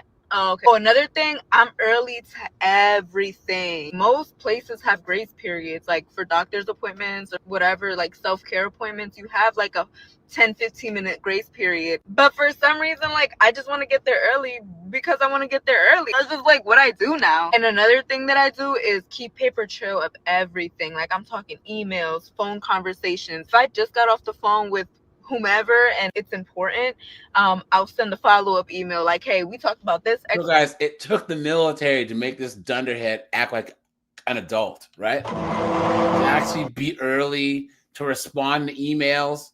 You know what I'm saying? Y and Z, all that. My email writing skills are on point. That's honestly thanks to the military, because if you didn't follow up, if you didn't get this person's name and what you got, you know, like, then it didn't happen. It didn't happen. Because y'all not about to get me even in the civilian world. Like, look, we talked about X, Y, and Z. So, and a lot of this stuff is so useful because it translates so well in the civilian world, especially when you're looking for employment, because these employers, that's why they prefer veterans first, because we have the discipline, attention to detail, time management. So yeah, before this video turns into something else, what's something that like y'all can't shake for the life? Can you imagine this girl while watching your six in a battlefield? You be cooked. No. You be cooked. Jesus. So here's the deal. Eyelash extensions are going away. As a self-proclaimed long eyelash girly. And she's in the military. Look at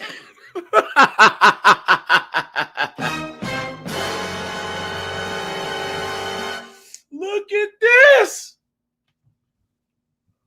I'm here to teach you. I'm here to teach you how to put mascara on and get long eyelashes. No thanks. Right, guys?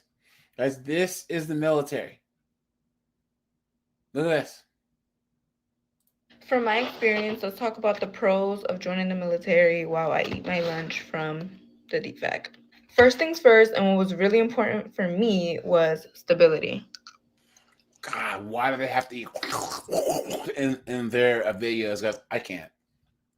Guys, these are the chicks that are serving the military that some people want guys to trust with their lives on the battlefield.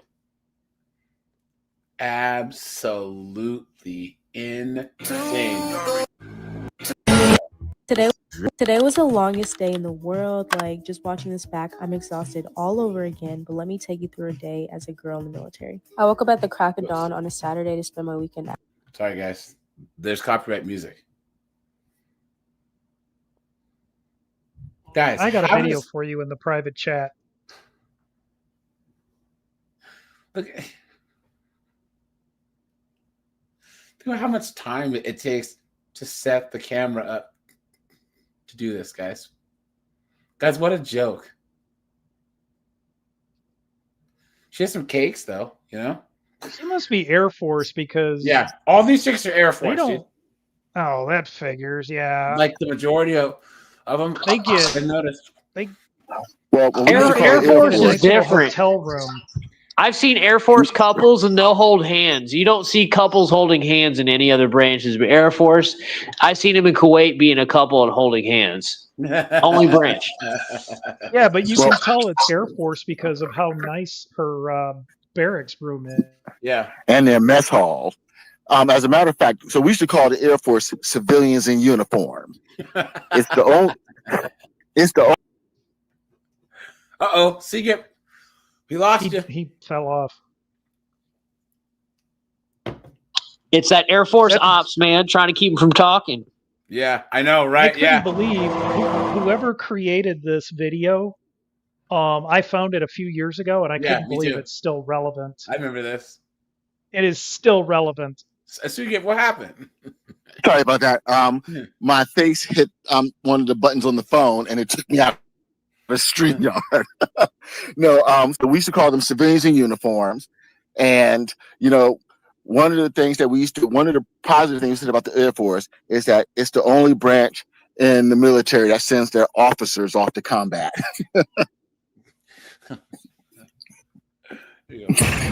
But they do have some nice mess halls.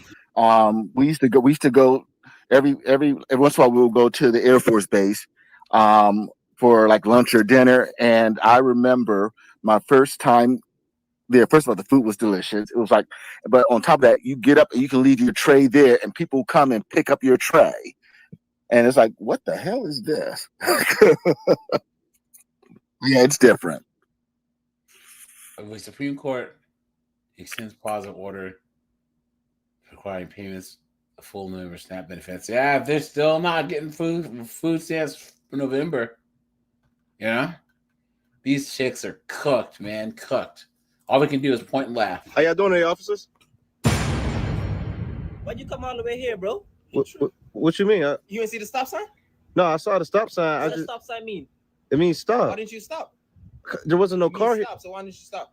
There wasn't no car here. Up. Back up. Back up. You trying to get arrested? No. Back up. Right here. Keep backing up. Right here. It's the Navy. Right here. You see the stop sign? No. Back up until you see the stop sign. Back up. I see it. All right. Okay.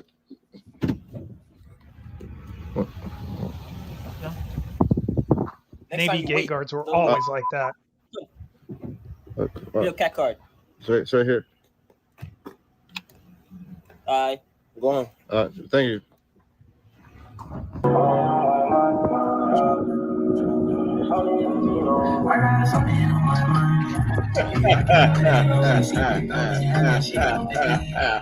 Turn it back up. My bad.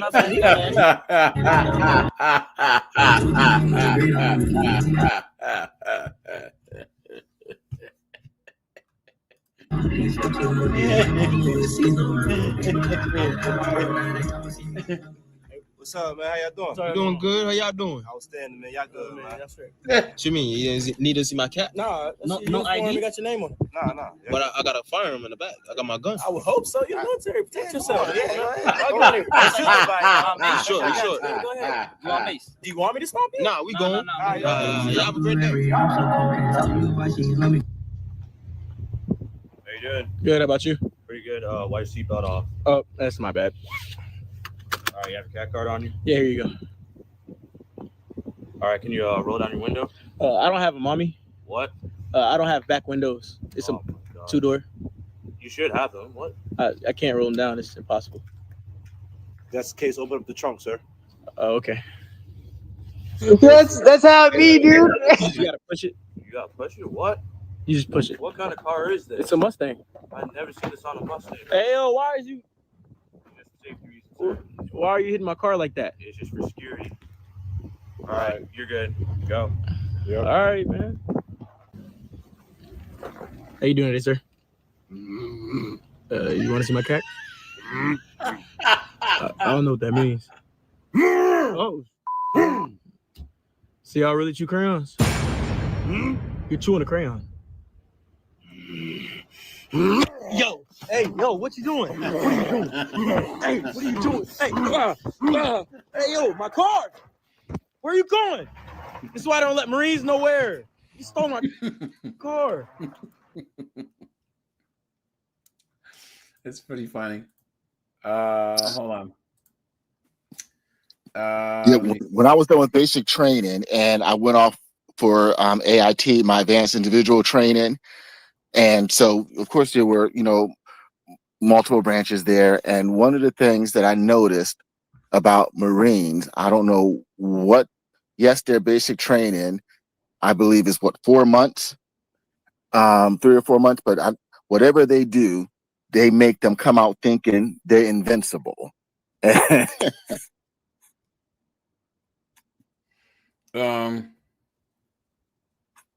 Okay, guys, here, let's take a little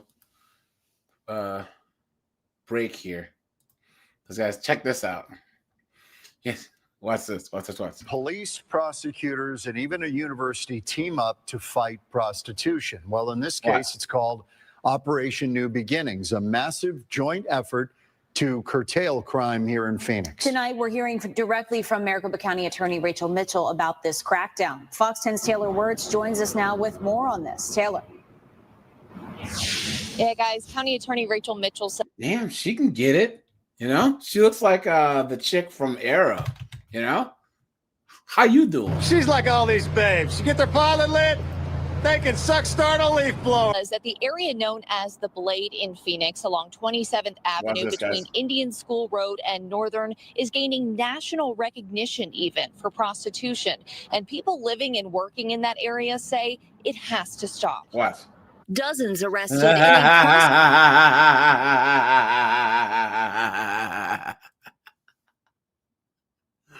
Look at all these degenerate 304s, dude. Streets. I'm a bitch from the streets. I get that money. I get that money. Bitch, give me what you got. Yo, how desperate do you have to be? Guys, look at this. Guys, here. I'll make this bigger. Guys, look at this broad. She's like a 1 at best. This chick's like a -2. This chick looks like that friggin' thing that was dug out of the ground by that at Saruman's castle. They are Orokai. This chick looks like a meth chick right here. This chick's okay looking, right? She looks like a human being. This chick's got a black eye.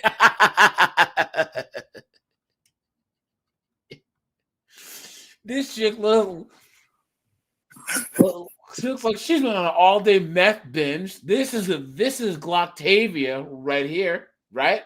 You know, guys, look at this. And this has to be a dude right here. Institution In You know what I mean? the purple. Right here. crackdown. Next, okay. What is going on, dude? And you must have read my mind, AJ, because I was literally on my phone zooming into the chick, say, what's that under her eye? Because she was the only if that wasn't on her eye, then yeah, I think maybe. this one here is the only decent looking one out of the bunch. Right here. One. This one right here. The in the middle row, 1, 2, 3, 4th. Over. Yeah. Yeah, Only I have my eye on her and the one that, as I said, the black eye. Like, Was arrested in a prostitution crackdown, and officials say it's far from over. This is just one step in that process. Damn! Look at the size. Look at the size of that broad right there. Jesus! Look.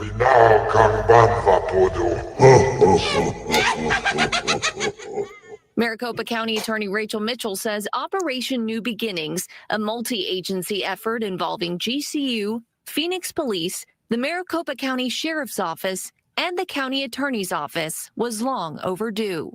27th Avenue is not just the main area in Phoenix, but it is actually gaining national recognition as one of the major tracks in the United States. Look at that, guys. Look at that. Y'all want to ask me what I'm doing? I'm outside hoeing.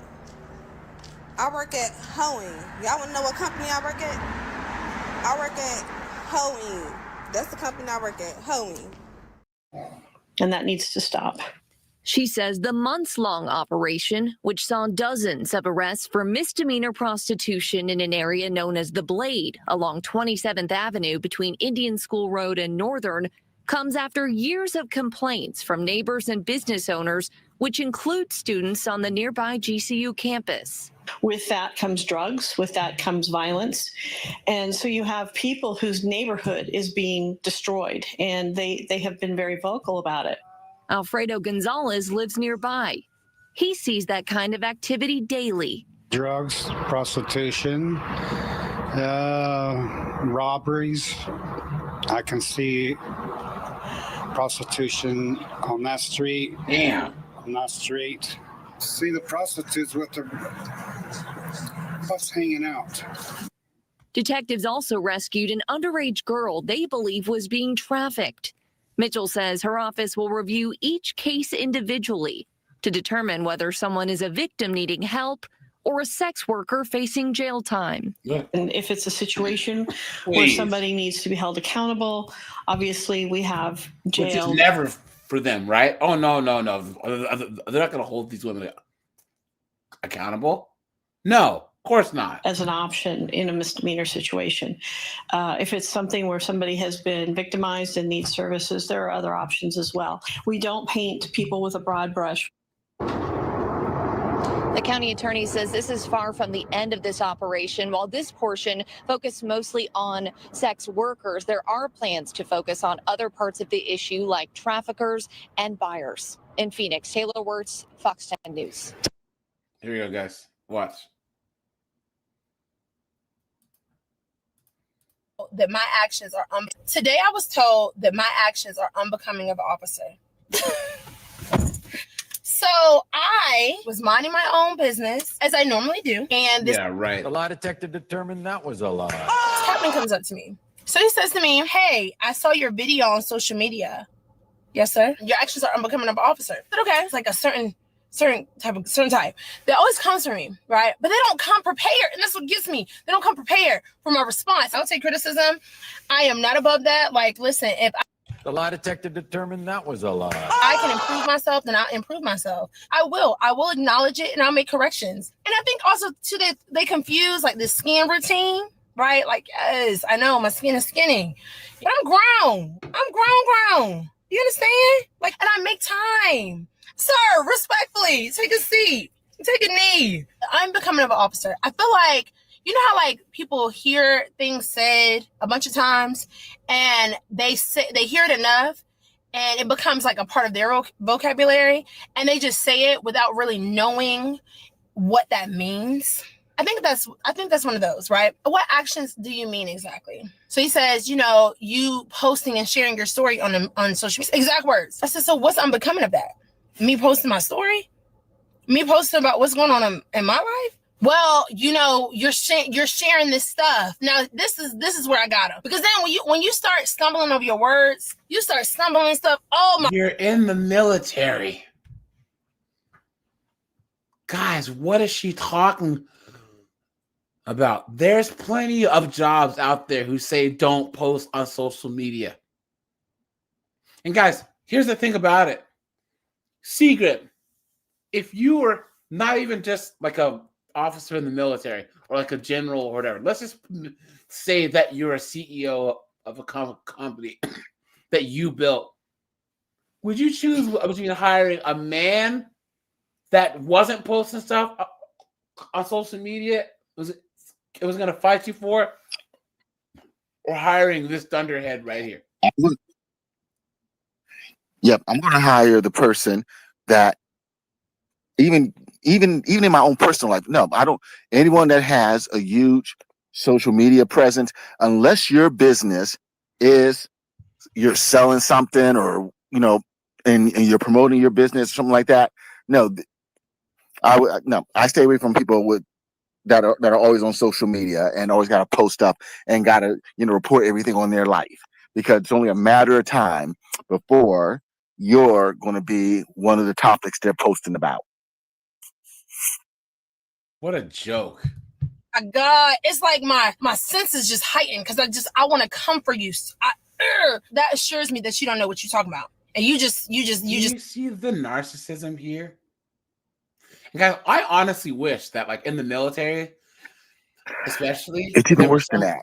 There was some old school way that any two soldiers or Marines could just to settle any dispute chart. It's called a blanket party.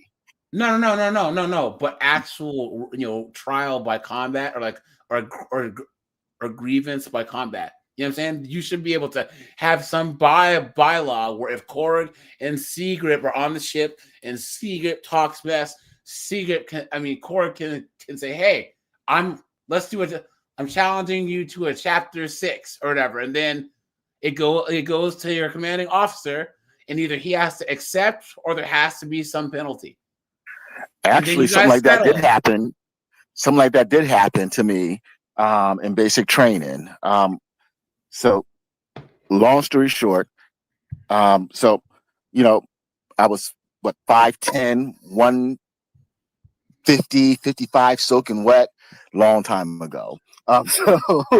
And, you know, people thought they could test me. So long story short, there's one person tried to test me, and, you know, and I just started swelling on him. And fortunately, I was on him so quick and so hard, he didn't get a chance to do anything back. Broke up. And so, long story short, now, because he was a squad leader, they were coming after me and anything on those lines. And so, what my drill sergeant did was, we had pugil sticks, and he had me go up against this guy in pugil sticks, and I owned him. Then, he blew his whistle, and then he had another one of the squad leaders coming. So now it's me against two, and going on it. Like I said, I'm from the projects. I know how to fight, and so I'm handling both of them. Then blues again. Then he had the other squad leader coming. So now it's me against three of them, and so I'm not letting them I'm not letting them flank me. I'm not letting them get behind me. I'm keeping them in front of me, and I'm just charging, moving, and then now it's me against all four of them, and they're just cracking up, and I'm just owning them. And then I didn't hear him blow his whistle. The fifth time they had someone else come in, and they got me from the back. They got me from the back, and everybody was on me. But after that, no one ever bothered me again, and no one ever bothered me again.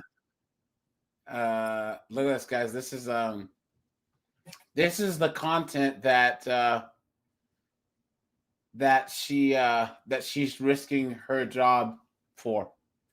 That's what to say. Your CO or your high-ranking officer, he's watching your social media. Why would you even do this kind of post, knowing that he's watching? Yeah, it's like you're asking for it. Yep. Look at that, guys. What a joke.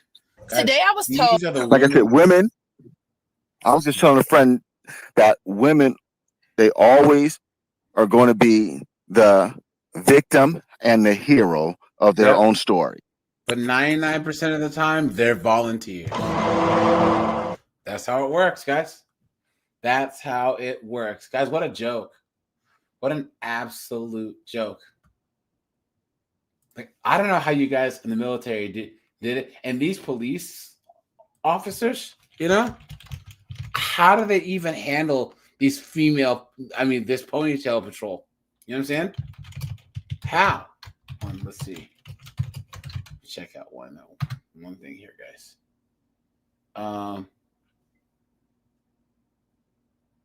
There was one video of this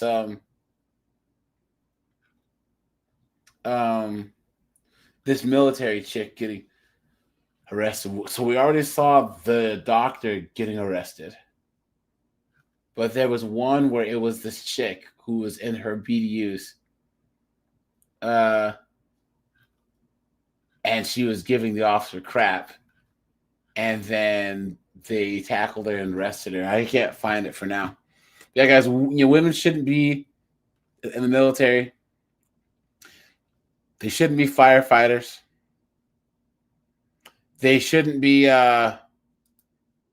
police officers. They shouldn't. What's the point?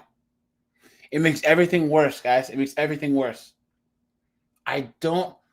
This is what happens when people this is the arrogance and the ignorance of abundance, guys.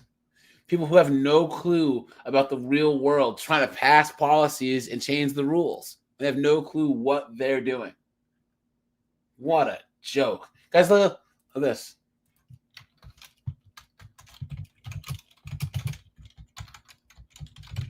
Look at this. Look at all these female police officers, guys. Look at that. Hold on. Look at this. She's a police officer, guys. Look at that. You know someone's hitting it, dude. Yeah. Sorry, guys. These are...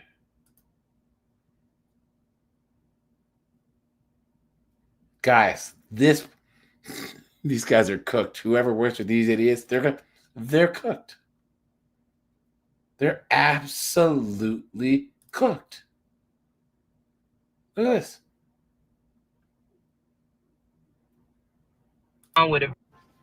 I like this question so much that I thought I'd respond with a video.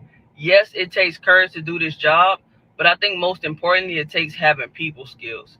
No matter the situation, no matter the individual, I always treat people with respect and dignity. For some people, that's all they have to live for. So if you disrespect them and you take their dignity, now you got a problem on your hands. Her voice is deeper than mine. And I grew up in some pretty tough neighborhoods down in Miami. So it's either you had courage or you didn't.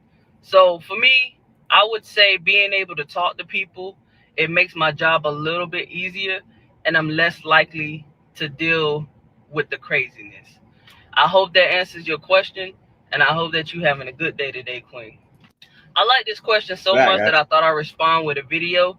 Yes, it takes courage to do this job. Guys, do you feel any safer knowing this Thunderhead's out there on patrol?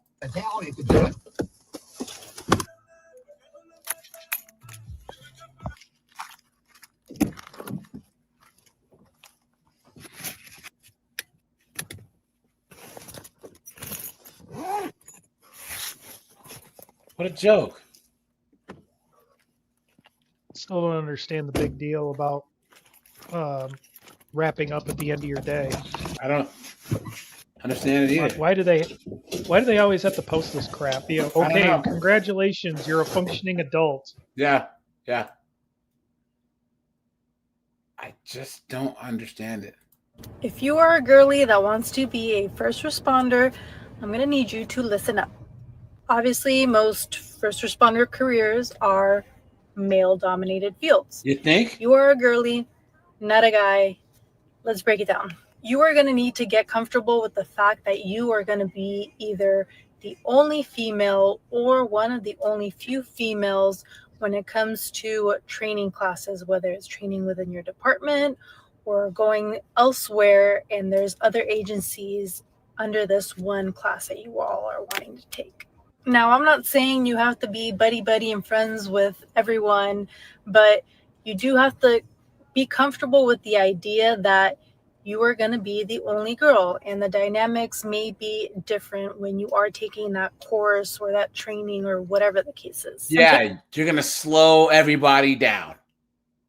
You're going to ruin the whole dynamic, and you're going to expect everything to conform to your wants and needs because you're a stupid 304. Look at this. This chick says, yes, when I took my PAT, I was the only woman with 15 other men. All eyes were on me. You're not important. You're not important. All the guys were there to get their training done. You dunderhead. Taking a week-long course this week, and I realized towards the end of the day today that I am the only girl in the class. And at this point in my career, like, I'm used to it. I'm used to being the only girl, whether even if it's in a class or if it's on shift. Like, we're all here for the same thing. We're all doing the same job. You get used to it. But if you are a girl wanting to get into this field, you need, if you're not comfortable with it now. Blah, blah, blah, blah, blah. You know? All they do is whine, cry, and complain. All in rage out classes too. They're not adults. They call themselves girly. Yeah. Somebody's hitting that too. Somebody's hitting that. Guarantee it. Somebody's hitting it in their unit. Here you go. This is a video from this guy right here. Let's see. This is an older one.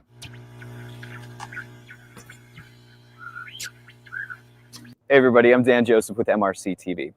Recently, the Department of Defense decided to open up the roles that women could play in combat. We came to a college campus and we wanted to ask people what they thought, whether this was about equality or whether it could have a negative impact on women in service. Are you in favor of that?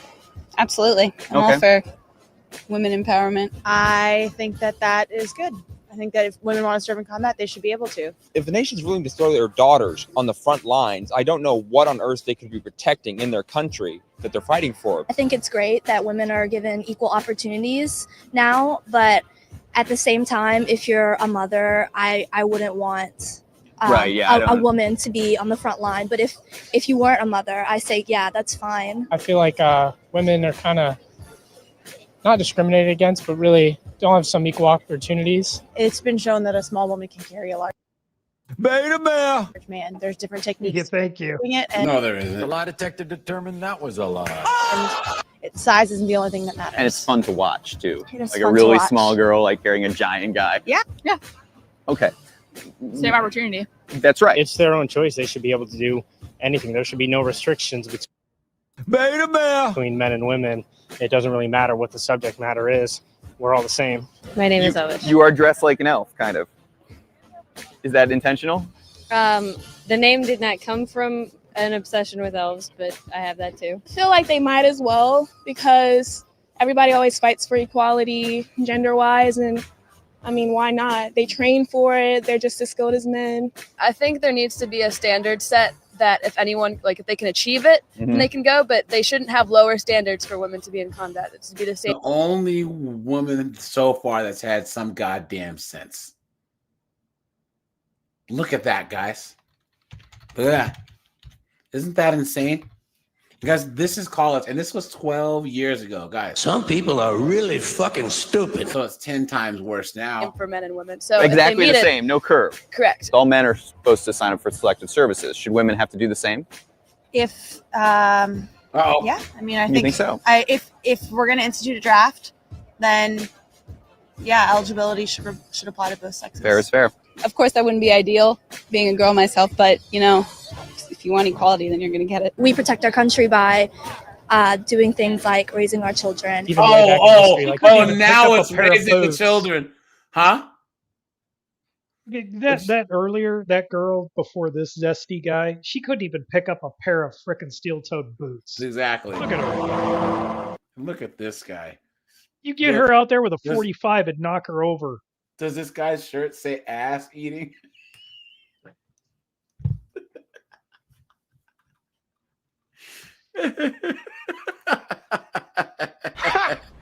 Gay! This role to go out to war, and then we leave the women and children here to, stay in the civilian life. I guess. It's their choice. It's well, no, they would have to force you to sign up for the draft. Okay. Okay. I don't think some women are capable of it.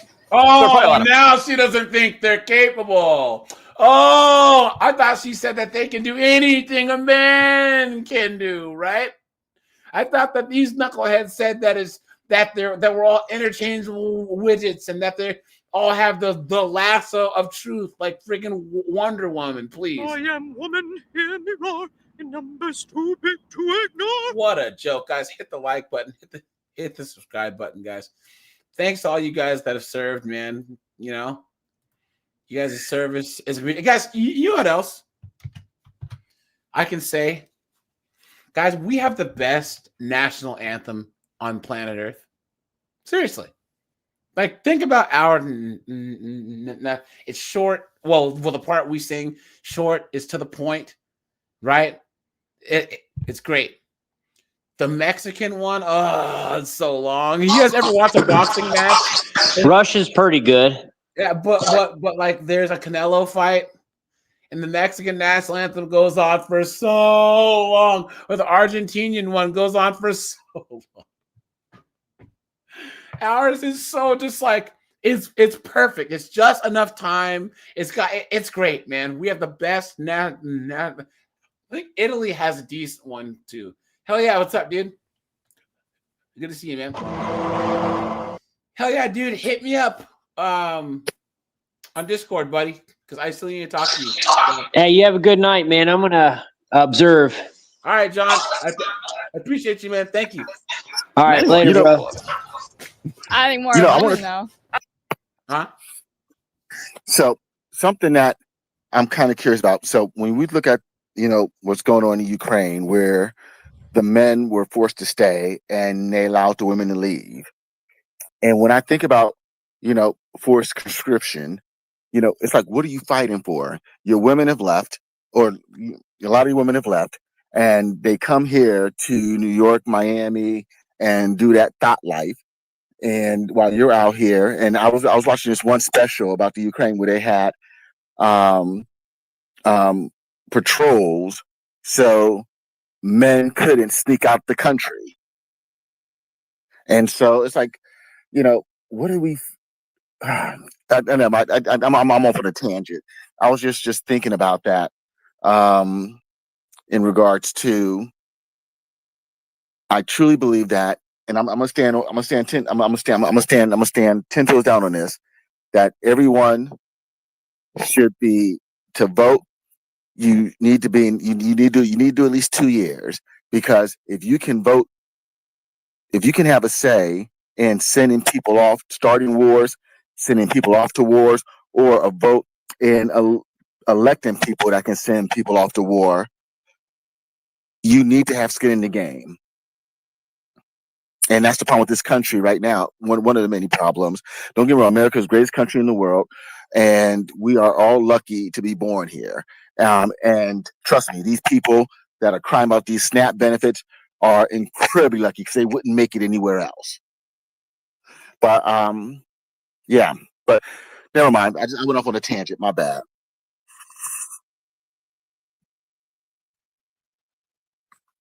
AJ?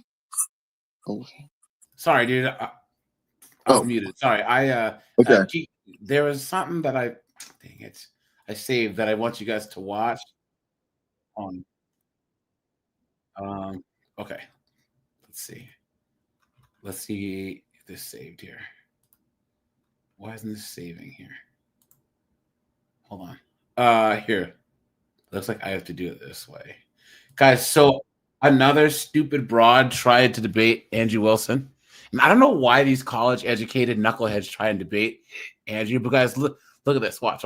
Tell me if you've seen this clip, guys. The chances of white guys experiencing being assaulted by black men to the same degree as women being assaulted by men. Why would it need to be the same degree? Because I think if it's a low chance, something that's been how low of a chance? How low of a chance before I'm not racist when I cross the street? Does it need to be? Like 1%. Your chances of getting essayed by a group of men is way less than 1%. Or sexually harassed, or just way less than 1%. I'm going to notice how she moved the goalpost there, guys. Right? Respectfully disagree. It was disagree with what? You want to see the stats? Well, I'm also just talking about sexual harassment. What does that mean? They catcall you? Bother you? Yeah. They just catcall you? Yeah, it's annoying. So what would you like less, if you were a young man, to get your ass kicked by a group of young black guys, or get catcalled by a group of white dudes? I do not hear of like interracial beat ups. Like, do you have any statistics? Yeah. On the they had the stats ready for her watch. Likelihood of white people being beaten up by black people. In comparison to the other way around, strap yourself in. Interracial violent incidents per capita of look at that. Look at that. This blue is black on white crime. Interracial violent incidents per capita of offending race. Black on white crime, guys. Look at the difference.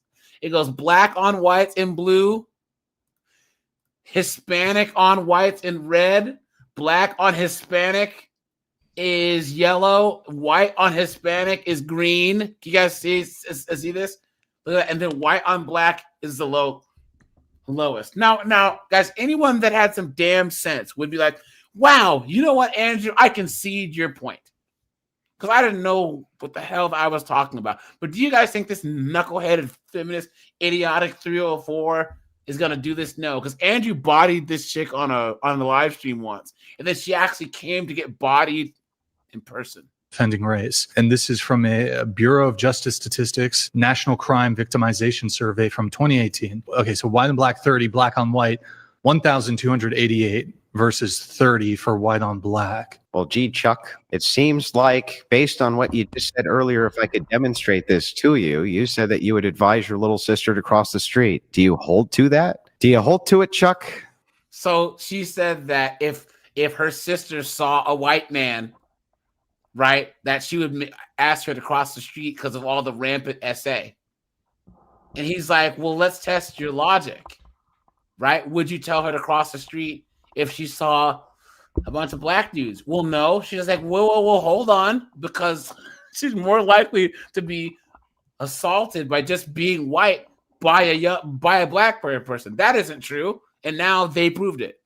Look, Do you hold to it? Are you gonna advise your sister to cross the street now? No, because look at her face. Look at this. I think it's white boys that are getting beat up. What are Look at that, guys. Look at that. They could never admit they're wrong. No, she's Hey, an guys, ideologue. say what you want. The whole Greg Adams, Andrew Wilson thing. Fine. That marriage is the one thing that I think Andrew Wilson's cooked on. Right? Sorry, that's just the way it works. Like until the marriage laws change, right? Andrew Wilson's wrong about marriage, but everything else he's pretty much spot on about. But Matt, what's up, dude? Good evening. I just got back from my meeting. I saw that you were having a show, and I wanted to call in and contribute. Yeah, so we talked about the military, and how women in the military, there's all these people that have never been in combat. They have no sense of how dangerous and evil the world is, and they want women out there in combat. What's striking to me in being part of that culture is when you see these young people talk about the military, they talk about it like it's this grand social experiment to forward their agenda. And I hate to break it to the audience, but you're not you're nothing but an NPC. Like it is not about you. Yeah. When you're in that professional environment, it is not about you. In fact, I went through training at Fort Drum in New York that was specifically designed to remove the ego. And they have a number of training events about that, because you literally have to start thinking first about the small unit that you're in, because again, you can't be in that environment and work in that profession and still be thinking only in terms of you. There are higher things that you have to think about. And all of these girls, all of them, they could only think about participating in the Army in terms of, I want equality. Well, this isn't about that. The Army is not about equality. It is very functional. It is there. If you want to think about it, our military, it should not be used in any other role other than to kill people and break shit overseas. Yeah. And guys, here's the thing: the only profession that's older than prostitution is the military. Yes. Sorry, guys. That's the first organized. Hey, you're a person, or you are a man with no but you need a job for some type of compensation. Defend the village. Warriors have been around since there have been rocks. Yeah. That's true. There was guys who were wandering around the tundra who might have been banished from their tribe, or their tribe got wiped out, and they go to another tribe and they say, how can I be useful? Well, we'll give you X amount of food, and you patrol at night, or you chase off the lions, or you chase off whatever. You know what I'm saying? You have to prove your worth to us. Guys, military has it, once again, people forget how tribalistic that people are. People forget that you look at even apes and stuff when they're in their tribe, their communities in the forest, and they will patrol their areas. They'll actually have assigned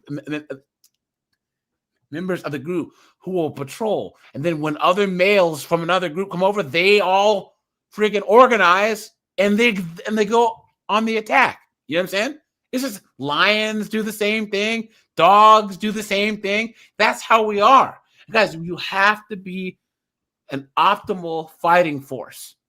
a deadly, effective fighting force. And we're one of the, and the West is the only place where we are trying to diminish the efficacy of our fighting force. It makes no sense. It makes no sense. I'd rather be sexist and alive than egalitarian and have Nug 11 freaking blowing up the country, you know? It makes no sense, you know? But yeah, guys, so my dad was Army for 13 years. It was longer because he did medical school, and then medical school didn't count towards his time. So like he would have, if he'd have done 23 years, it would have counted. Sorry, he'd had to do 23 years to count as his 20 because medical school wasn't counted, but he would have got 23 years. Does that make sense? Yep. And then he got out of the military because he was just tired of it. So when he so I'm just guessing based on what you're saying, when he was in medical school, he was not part of like the ROTC, or they did not have an ROTC adjacent organization that he could be no, in while he was in, but he wasn't considered active because of the like he was in special status during medical school. Was he like IRR? Or I'm not something? sure, but Okay. I know that a friend of mine, she's in the Navy, and the same thing with her. Okay. So she's an MD PhD. Her PhD time counted, but when she was in medical school, it didn't count either. Because I think that you're so busy that they can't count you as being like useful to the military. You understand? Yes, because sometimes what they'll do with individuals like that, where you go from like active to then at a university, is that they will attach you to a National Guard or an Army Reserve unit, and that time will count. And it won't that's what count the happened same, but when it my will- friends it will were s- in undergrad. It will when- still count towards Yeah. your retirement. Yeah. So guys, let's kind of move a little bit forward. I have three questions for you. Okay. And I have a couple military guys. Well, I have 3 military guys on here. What advice would you guys have towards a young guy who's going to go into the military? And we can go Korg, Seagrip, and then Matt. Depends on what they want to do. I mean, just he's You want young. to get an education, join the Air Force. Okay. If you want to be a badass, join the Marine Corps. And I guess it still holds true, but I don't know. But if you're looking for adventure, join the Navy. Cool. And make the most of it. And especially if you're in the Navy, don't get an attitude around the Marines, because you definitely want to hang around the Marines during the Marine Corps birthday, because they will buy, you will not pay for a drink, but they will make you beg for an early death. I'll tell you that, because oh god, I went to school at a Marine Corps command, and it happened to be during the Marine Corps birthday, and those SOBs wouldn't let me pay for anything, and they got me so damn drunk. But I had a blast with them. There was a story of a guy, he got really, really, really drunk. He was someone's husband. It was at a Marine Corps ball. He was some chick's husband. And you guys know the Marine Corps mascot, the bulldog, the bulldog. Well, the bulldog was there. Dude got drunk and decided he was gonna kick the bulldog. Wrong thing to do. Dude, no. That was when my mom. So my mom and my dad. So my dad was a doctor and my mom was a nurse, and she was a medic. Yeah. And she said that the guy ended up in the hospital. Like they beat dude it was instantaneous. Like 15 dudes just jumped on this dude and just broke both his legs, broke his arm. They beat the tar out of him. It's like, dude, why would you do such a stupid thing? You know, that would be like stomping on an American eagle in front of any serviceman. That's not a smart thing to do, But those guys, I can't speak for the Army, but just my short stint with them at school, they had the best camaraderie. and they were taken aback when I had a talk with one of the guys. He was actually assigned. He was in the Navy and did time on the same carrier that I was on several years earlier, but he got out and then he came back in and joined the Marine Corps. And he said, "Look, dude, um, the Marines are all about their own." So he said, "You really want to blend in with the group." So I talked to the instructor, because I was wearing my Navy uniform, and I said, "Hey, can I get camis?" And he said, "Navy's not going to pay for them." I said, "That's fine." He said, "Shit, if you get them, wear the correct collar devices. I don't care." Nice. So I got a set of camis. I got my hair cut high and tight, and I showed up to school the next day, and everybody was absolutely in awe. And it wasn't too long after somebody from one of the other classes tried screwing with me, and I outranked most of those guys anyway. But because they were all fresh out of boot camp, and I was an NCO at the time, yeah, nobody screwed with me because my class closed ranks around me and said, "You leave the squid alone." So no, I had a blast with them. Right on, man. Let me see. Secret advice for an 18-year-old just graduating from high school and wants to choose the military as a career path. So, one, always read the paperwork.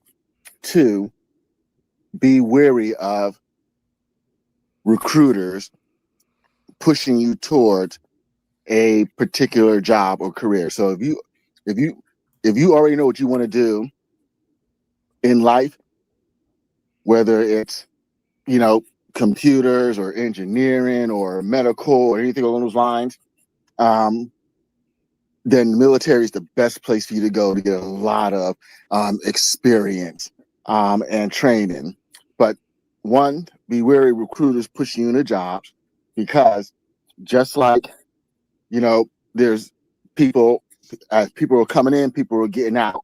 And as people are retiring or getting out, they need to fill these slots. And when you are going in and they're trying to fill slots in, good luck getting promoted. And so combat arms, you'll get promoted really, really quick. And if I could do anything all over again, especially going in right after high school, do the 20. Because you will get out, have that military pension, and still be young enough to, start another career and potentially end up having 2 pensions. Yeah. Yeah.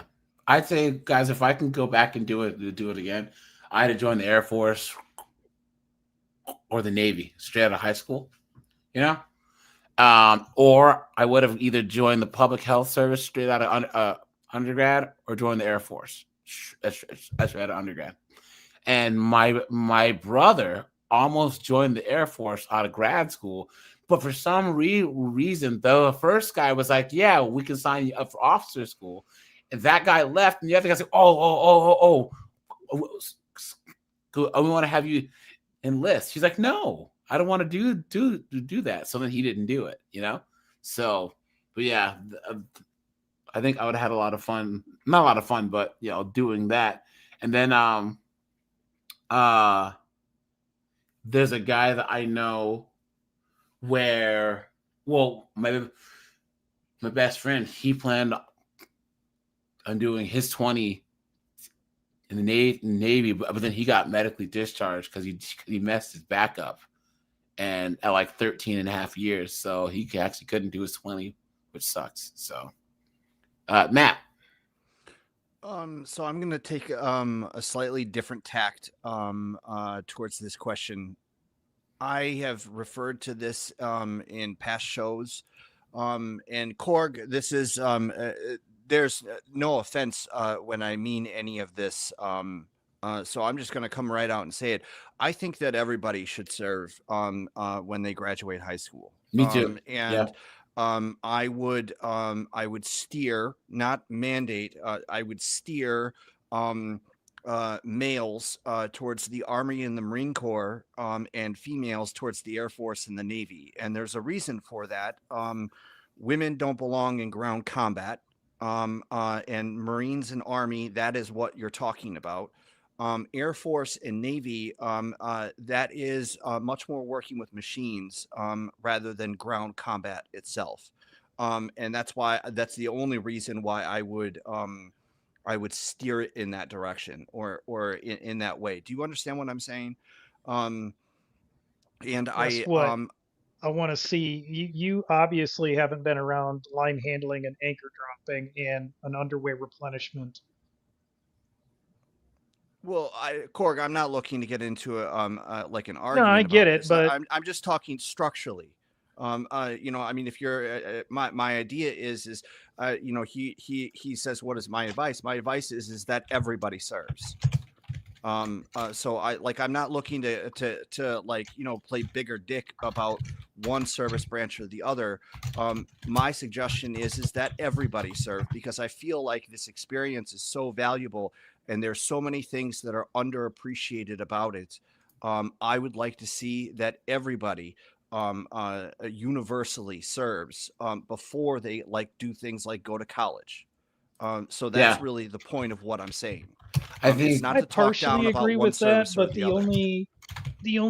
only issue I have with it is you got to have the right attitude, because yes, we had people, I don't know if they still do it, but we had one guy at one division I was assigned to who the only reason he joined the Navy is because he got in trouble and was in front of the judge, and the judge said, you get two choices. You can either go to prison or join the Navy.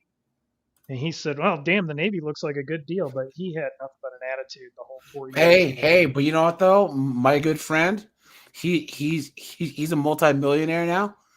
That happened to him. So he grew up in Seattle in a Vietnamese gang, right? So he got caught stealing cars. You know, they had a whole hold on. They had a whole car stealing ring. He got caught, he got busted, and the officer said the judge said you could either go to jail or join the Army. And it turns out that the Army was that structure that he as a young guy needed. And now he went to college, he got his IT degree, he works for some region global something of a Microsoft, you know, and makes millions of dollars. He took what he learned in the military and it like totally opened up the world to him. Before that, all he knew was gang banging in South Seattle. You know, it's crazy. And he always he had the Army just took all the good stuff he was wasting and channeled it into something positive. You know, right? So It all depends on the person, but I still think 18 to 20 years old, there needs to be some intermediary before people should join the military. Maybe like a civil service, whatever. Something. I mean, you know, like the old Job Corps. You know, they need something in there to bridge it, because not everybody is physically capable of performing a lot of the tasks. Yeah. And things like that, but I think they should definitely do that before. I think that there should be mandatory civil service.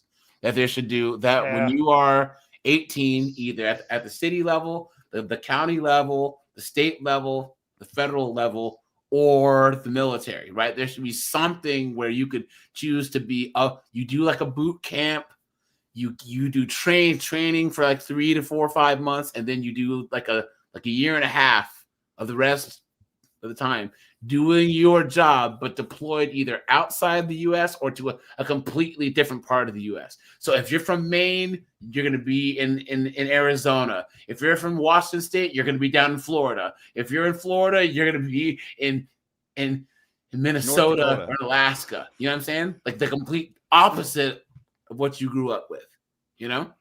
Well, and AJ, to your point, the Army commissioned a study about draftees and looked at them over a long period of time. And there wasn't like one linear decision that they could make that, you know, people who found their way into the Army from like the criminal justice system always had, you know, a negative outcome. That's not true. There was actually they actually found that many of the people who had never even dreamed of being in the military ended up liking it and becoming some of the most effective soldiers in the force branch in the army. Well, guys, So can't we all agree that one of the bad things about men nowadays is they just, especially we'll hear young boys, there's no fathers, there's no structure, there's no direction. The teachers are all these woke, liberal, non-binary weirdo chicks, right? Masculinity is a pathology that they feel like they have to dissect, cure now, right? And I honestly think that taking the kid at 17 or 18, a young boy, and taking them away from the hood, from their rural white America, which are fundamentally the same thing, their suburban life, and giving them like all the benefits of the military and a civil service, like I said, boot camp, training, all that other stuff, and then removing them from familiar surroundings. That would make young men flourish. You know what I'm saying? And right now, there's just no way for young men in public schools, in college, or anything. Men are making it despite the system, and not because of the system. Guys, my nephew's 20. Guys, he was always super smart, still is super smart, but he hates school because the teachers, they would always say, "Oh, he's acting out. He's not." Well, he gets done with his work really fast, and then he gets into stuff. When he was like 8, 9, 10, he was reading at an advanced level, but he was bored. And then, he has ADHD. Give him Ritalin. No, he doesn't have ADHD. You know what I mean? He's a little boy. He needs to run. And then he had a school where didn't even have any recess. How are you going to have 6th graders and they just sit down in class all day long? So, but well, especially if they don't have like a gym class. Yeah. You guys remember dodgeball? back in the day, dude. You remember dodgeball, dude?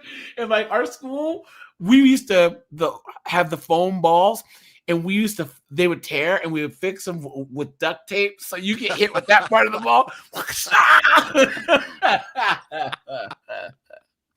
And then there was one time where our PE teacher got sick, so we could run our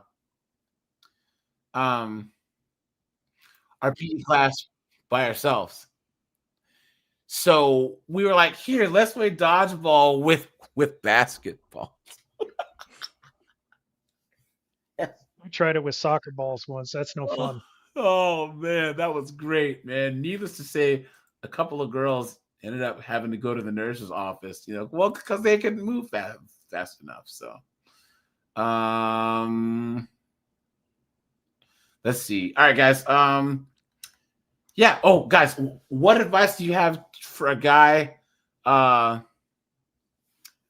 that's in the military right now?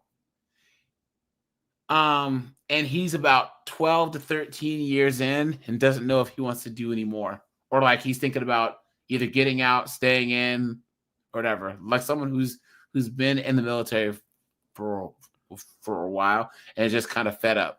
I would go right with what Seagrip was lamenting earlier and say, if you've already done that amount of time, finish the 20.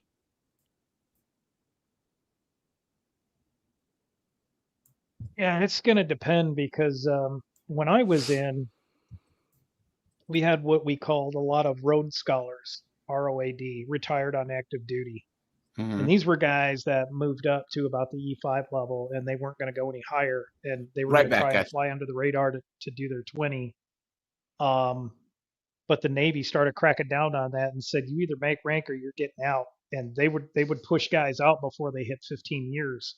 And that meant that they weren't eligible for any kind of retirement. So I would just say, move up or get out, one of the two. And they should know that by now. And it's been 30 years since I was in, so I'm sure Well, things have changed a lot, but I don't think it's changed that much. And I just want to point out, Korg, that like it can work the other way with the reserve component as well. So like you were talking like that was the dynamic in the active duty, and I do know what you're talking about.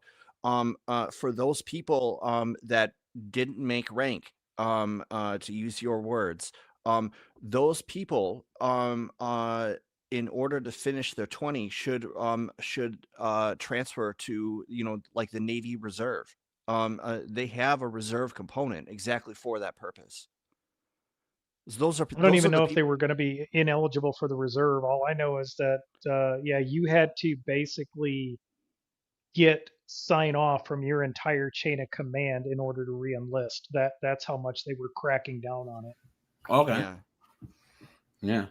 Well, I was seeing the exact opposite in the Army in 2004 because you were seeing people that did not that deployed in 2003 and did their time and then they did not want to go back.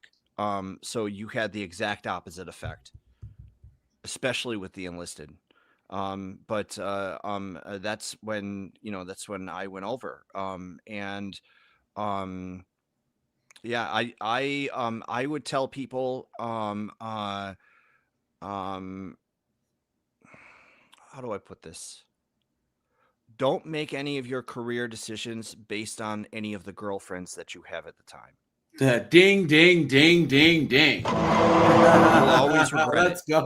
Let's go, dude. Yeah. I saw so many guys fall into traps because they made a decision about their career in the military because of no offense, some whore that they were with, and it ended up costing them in the long run. Yeah. That's crazy, huh? Let me see. And then the last thing is, guys, what advice do you have for a guy that just got out of the military? Like his last day in uniform was like last Friday, and now he's staring down the barrel of the rest of his life. Well, first thing I would recommend is get a copy of your medical records. And every bump and bruise, every time you got hurt, every shin splint, everything.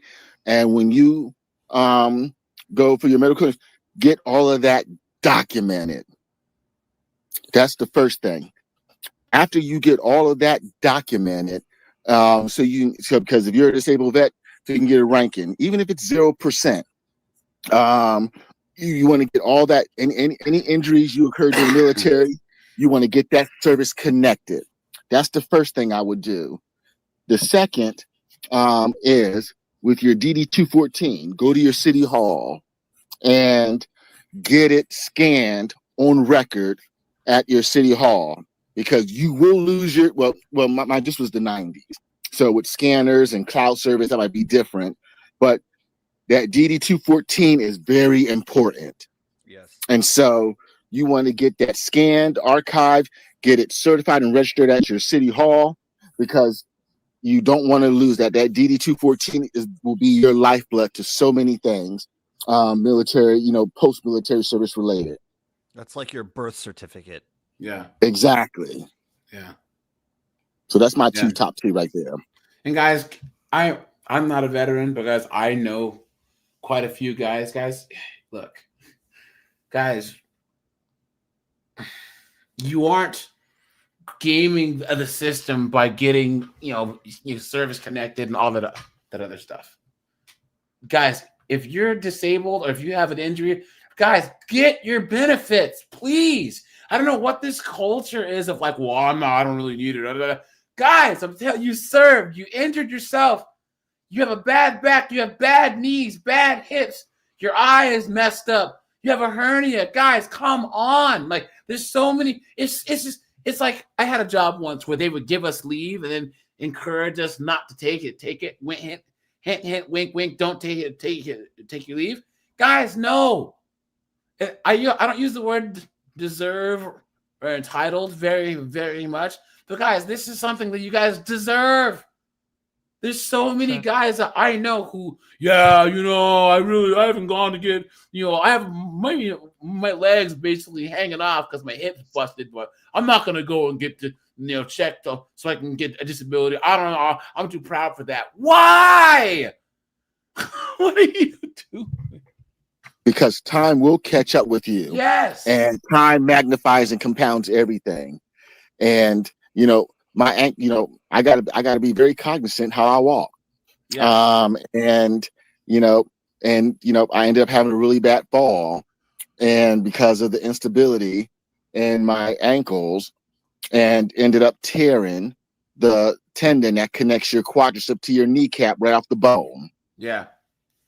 Time magnifies and compounds everything. So just because you get out in your 20s and you're young, strong, and full of what, God willing, you will be in your 50s one day, and things hit different. Yeah, it's true. Yeah, it's just so crazy that once again, guys, they're just busted up, and they just feel like they're a drain on the system by taking advantage of the meager benefits that the VA does, because they should give you guys more. Honestly, well, can I? It's ridiculous. Can I just speak to that real quick?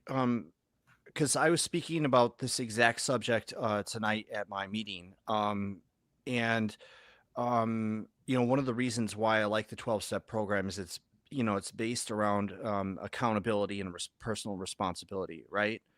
Where this relates is, I told them that when it comes to our veterans, the first people that we owe a debt to is that population, because they put their bodies on the line for this country.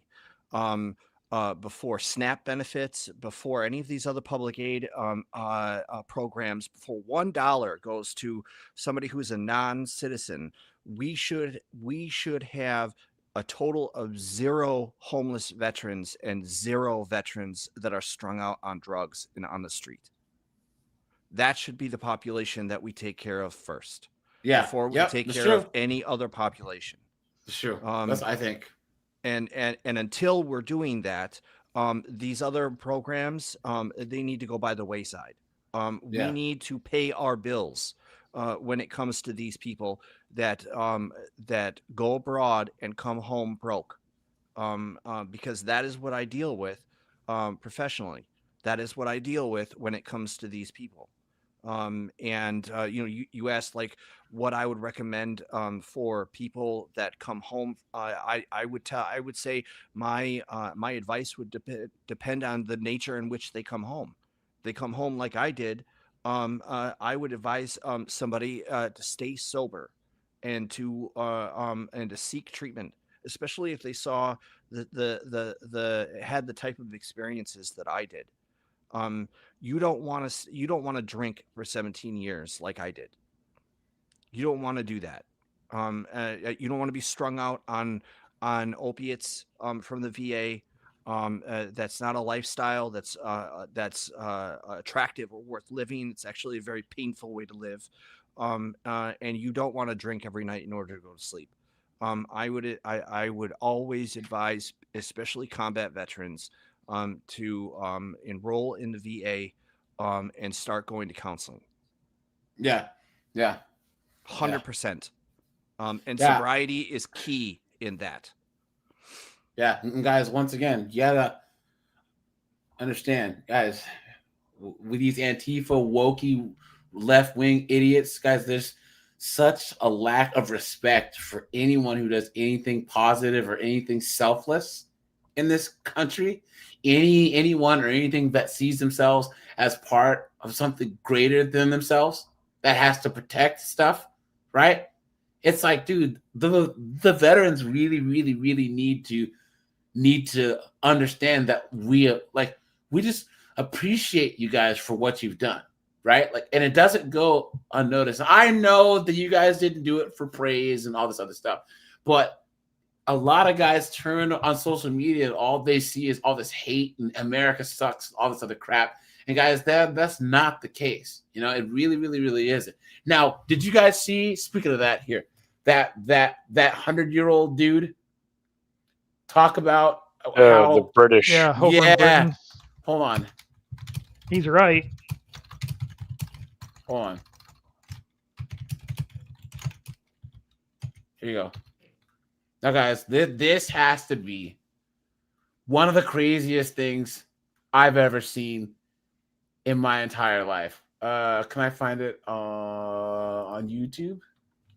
Hold on.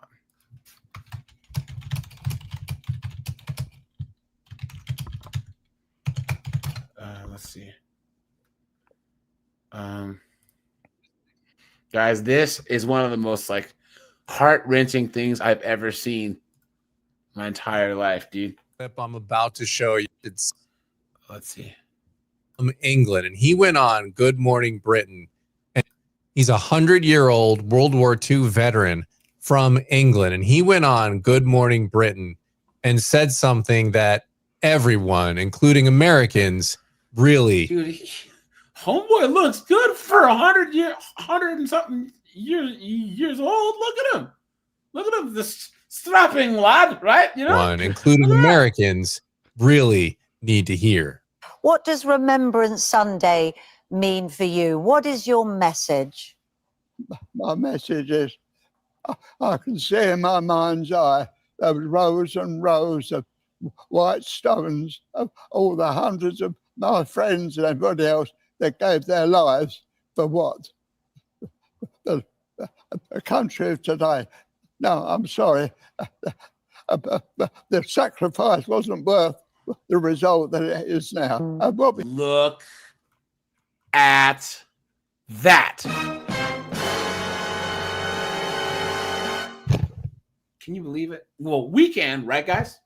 Yeah. Guys, the UK is so fucking cooked. I try to not swear, but imagine that you were the person that fought the mustache man's guys. You know what I'm saying? You were the people. You were one of the guys where Europe was basically cooked, except for Britain.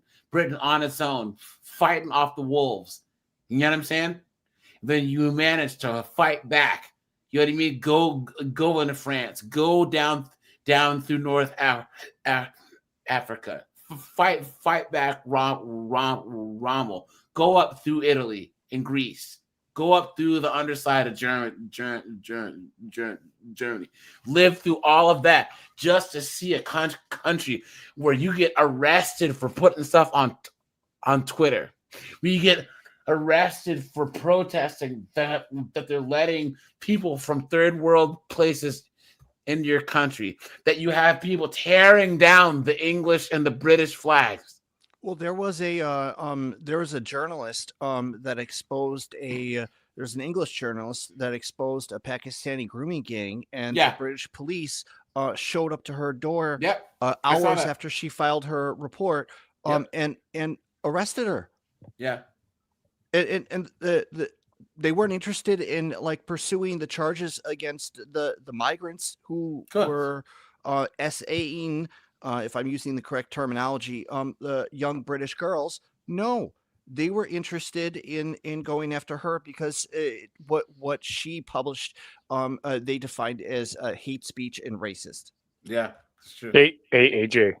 Yeah. Hey, continue this for another 15 seconds. Yep. We fought for was our freedom. We find that even now it's darn sight worse than what it was when I fought for it. That's not bitterness talking. You can hear it in his voice. That is true friendliness. There's up and now under, or it's bled free out. Let me see if I can find that Post full clip.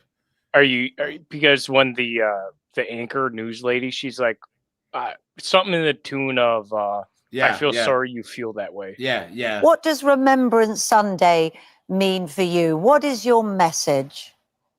My message is I can see in my mind's eye those rows and rows of white stones of all the hundreds of my friends and everybody else that gave their lives for what? The country of today. no, I'm sorry. The sacrifice wasn't worth the result that it is now.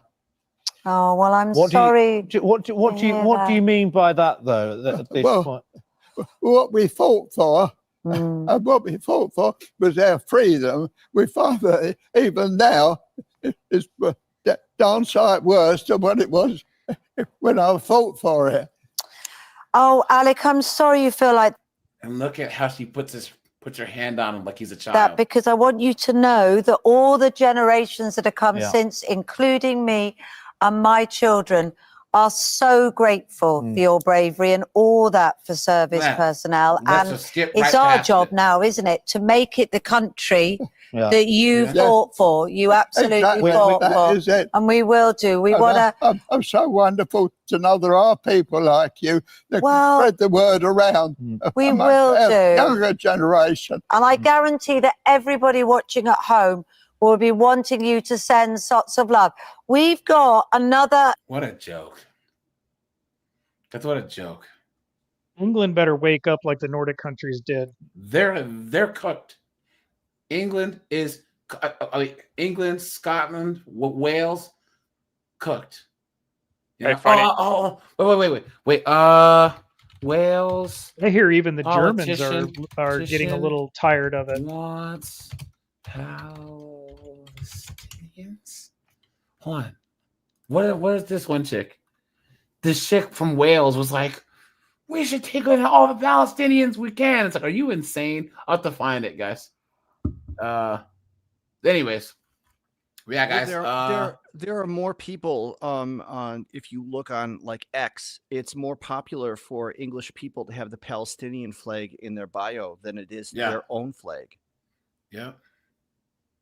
And it's like this conflict really doesn't have anything to do with you. Nope. Not anymore. It did. Nothing at all, man. So, all right, guys. Let's shut this bad boy down, guys. I will be live on Thursday at 9 p.m.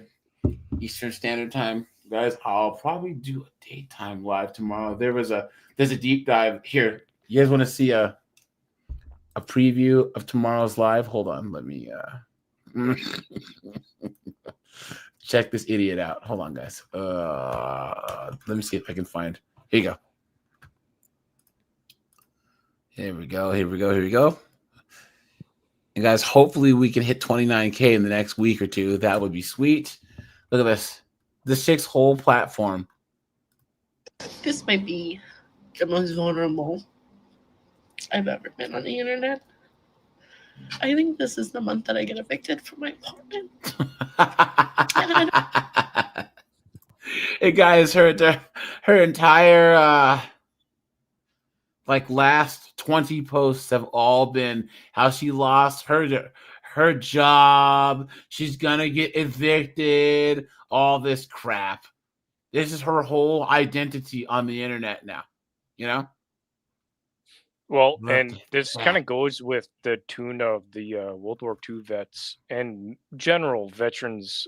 It's curious to me over the past decade where people are more open to showcasing their personal life on social media, where it almost seems, I'll be honest, as I would say middle millennial and vet, I have a sense that a lot of people did not grow out of high school. And from the tune of what you guys were pushing as far as military service, I'm in all favor for that. But I find it very curious that I think 50-60% of people would fail out. And this immature mentality of showcasing like that woman, why'd she make that content? Well, I'm confused. Really fast, guys. She's a history teacher too, right?